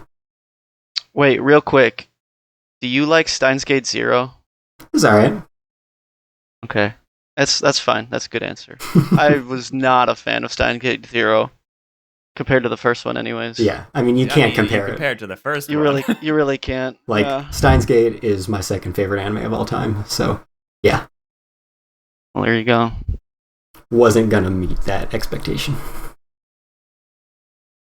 All right. Well, my recommendation, I'm just going to be selfish this month, and I'm going to recommend that people play Lessons in Love, the video game I make, because if I get $200 more per month, which I will do this month, I will have a 6-figure annual salary. Jesus. And God damn that it, sounds dude. pretty awesome.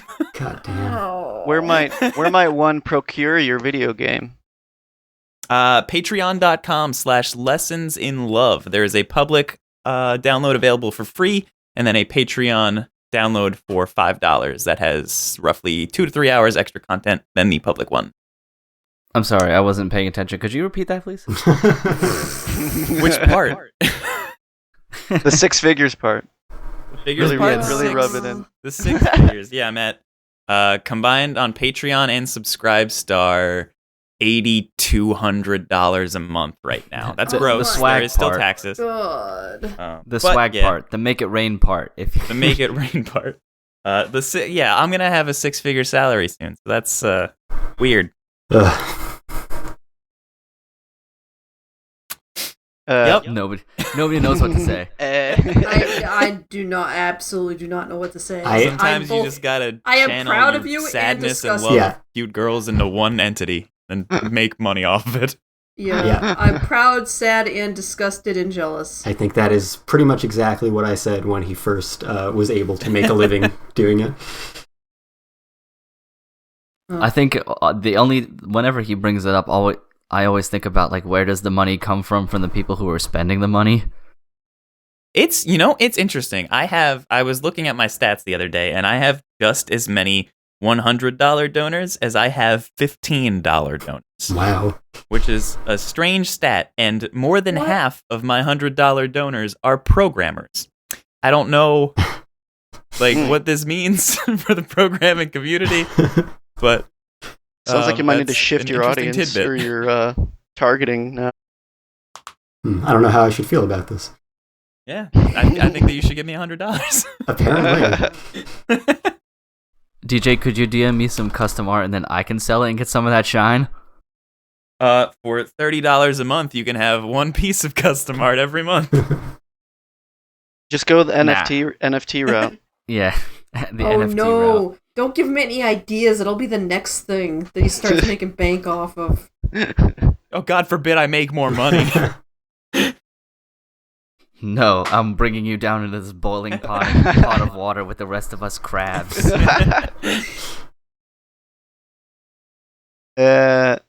So Are you still at only 3 sex scenes in the entire game? It's a lot more than 3. Yeah, that seems low. That seems way too low. Actually, It's definitely a lot more than 3, but it is less than 8% porn now. I like how immensely you cut back cherry on the pick the porn. percentage as the Yeah, stat well, it's line. because I want it to be like as little porn but still porn as possible. So I think 5% is a good ratio. That's what I'm trying to get down to. It's like a little Salt Bay, and it's porn that he's sprinkling Yeah, just on top. like the occasional, you give people too much sex and they're like, oh, sex is boring. So it's got to be like, oh, fun. This is the thing that we're doing. Enough without curbing This is an their activity libido. we're taking part in. It's okay. I mean, to be fair, that does not seem to be why people were paying attention to anything you were writing anyway. At least from what I Not at gathered. first, no. It's like I threw the porn in to fucking show people that I can write. Now they're like, fuck, this guy can write. Why are we're trying to come to this game for porn? So it worked. Get out of here with your character strategy. development. Yeah. More titties now.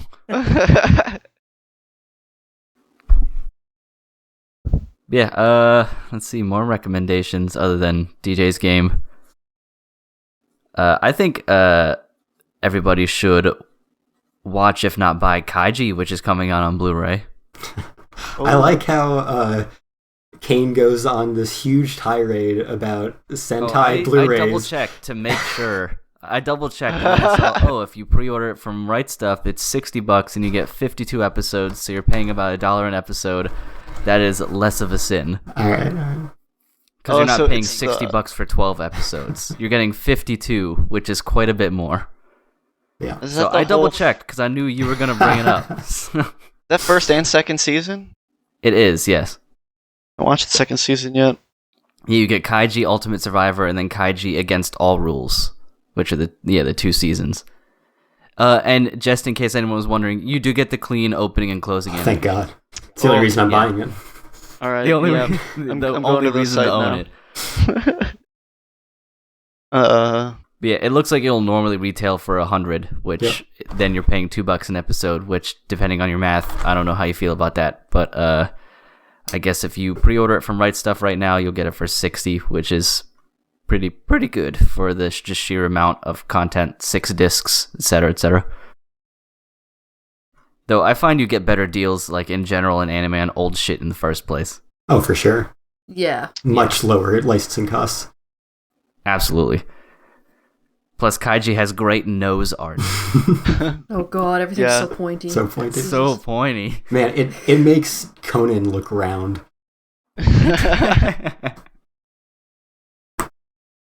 that's about all I have from looking at the release calendar. Unless you haven't purchased it yet, Kids on the Slope is getting a re-release. I'm assuming it's just the bare bones again. But I didn't know it went out. Did it go out of print, or did they just decide they're going to print more? It probably went out of print. It's interesting. Unlike Funimation, Sentai does press new discs every time they do a re-release. So you do usually get like minor quality improvements. Interesting. So I guess if you haven't bought it yet, if you can find a good price on the re-release, Kids on the Slope is great, and it's got a fantastic jazz soundtrack. Mm-hmm. Yeah, that deserves a rewatch. I love the music in Watanabe. Yeah, man. Yoko Kanno hasn't done anything in anime since 2014. That's really sad. Wow, that's a long time. Jeez.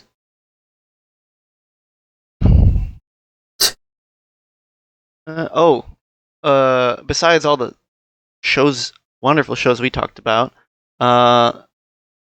Monster Hunter Rise. I recommend that game.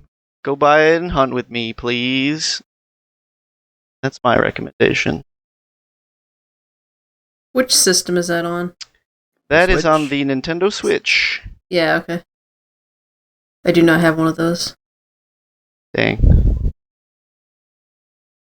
I played Monster Hunter World and then put it down and came back to it 6 months later and could not remember how to fucking play the game at all. Yeah, that the that controls game will in do it that to you. series, that series are so obtuse. I was like, I picked it up. I'm like, oh Jesus, I don't know how to play this game at all. They've come a long way from having to the way you had to hold your PSP to play it back in the day. I would not recommend anyone playing the old ones at this point. It's for quality of life reasons. But, you weren't behind the claw? Yeah, the claw was not my favorite. My hand's probably a bit different now since playing. Nobody will be playing the PSP games anymore. Anyway, because Sony is delisting the stores for the PSP, PS Vita, and PS3 in June or July or the summer sometime. So, yay for our digital future! Hooray! Glad I collect tons of physical media. It feels good and it feels bad.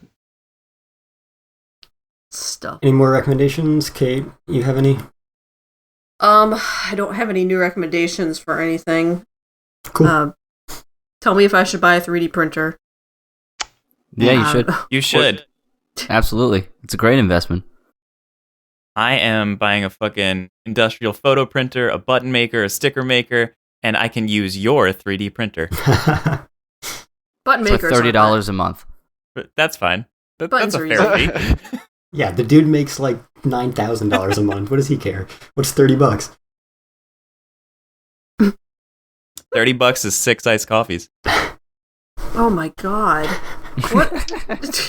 Make your own damn iced coffee. What are you doing? I want I go all to of my Starbucks every salaries morning. from now on to be transferred into iced coffees. I would fucking love to be paid in iced coffees. I did the math, and I even like before this game, I was spending like $1,500 a year at Starbucks. What the hell, dude? It's what I do every morning. Like that's the first thing I do when I wake up. It's right down the street. Fucking It's good a iced coffee. pandemic. What are you doing? They're my friends. You say it's pandemic? He started the game like right before the pandemic, right? Yeah, COVID's kind of the best thing that's ever happened to me. Oh, God. It's a horrible thing to say, but it's like completely true. Yeah. I see it. Someday far in the future, Grandpa, how did you make your fortune? Well, there was a pandemic. And people needed COVID-19 porn. and anime titties. Yeah. And what a legacy. The DJ Horn story. I'd fucking talk to 60 Minutes. Let's go. It's the title of the Oscar-winning biopic, COVID and anime titties. The DJ Horn story. See, now, they call him the Hemingway of his time, his generation. The Hemingway of hentai. I would love that fucking title. Oh, God. All right, any other recommendations from I anybody? think we're probably good. I think we're good, too. Kestrel, where can you find us? You can find us wherever you find podcasts. We are on Apple Podcasts, Google Podcasts, SoundCloud, Stitcher, Spotify, Alexa. We have a skill on there, iHeartRadio, on the Fandom Post website, fandompost.com. Yeah, anywhere you find podcasts, subscribe, rate, and review. You can also find us on social media at Fandom Post Radio on Twitter and Facebook. Follow us there, share our stuff, get in touch with us. You can also get in touch with us via email, fandompostradio@gmail.com. You can find me on Twitter at FullMetalKyoma. As I've mentioned, I have been pouring my soul into Attack on Titan reviews for the past 4 months, so everyone please go read those. And I will be writing a big old 10 years later article on Steins Gate in the next few days as well. Yeah. Woo. You can find me on Twitter at DJ No Style. I haven't been very active lately, but I will try to say hi to you if you follow me. You can find me on Twitter at SonicBug, where I also have not been super active lately, but I posted art today. I haven't done that in forever. Hey. So, guest, where can we find you? Well, you could find me also on Twitter at HellShakeB, Instagram HellShakeBrando as well. I stream on Twitch every week, usually Tuesdays, Thursdays, sometimes Sundays. Also HellShakeBrando on that, and I only post every couple months, but I'm on SoundCloud as well. So, and YouTube. So every once in a while I do something. And also I'll be writing the My Hero Season 5 reviews for Fandom Post, so stick around for some of those, please. Oh yeah, what's everybody who's writing reviews for the next season writing reviews for? So far, continuing Moriarty. I might grab some other shows. I'll probably decide that tonight. I think I'm gonna grab To Your Eternity and obviously Saga, because yes, Oh, it's coming. Zombie Girls are back. Forgot about that. It's a safe Saga. I need I'm more of the very manager. happy. Yeah. I love my Zombie Girls. I love Saki. Yes. I should try to watch some other things too. Spring is another packed season, but we'll be back on our next episode to talk about spring, because we're running long. We sure are. So thanks for joining us. Tune in next time, and thanks for listening. See ya. Ciao. Bye bye. Adios.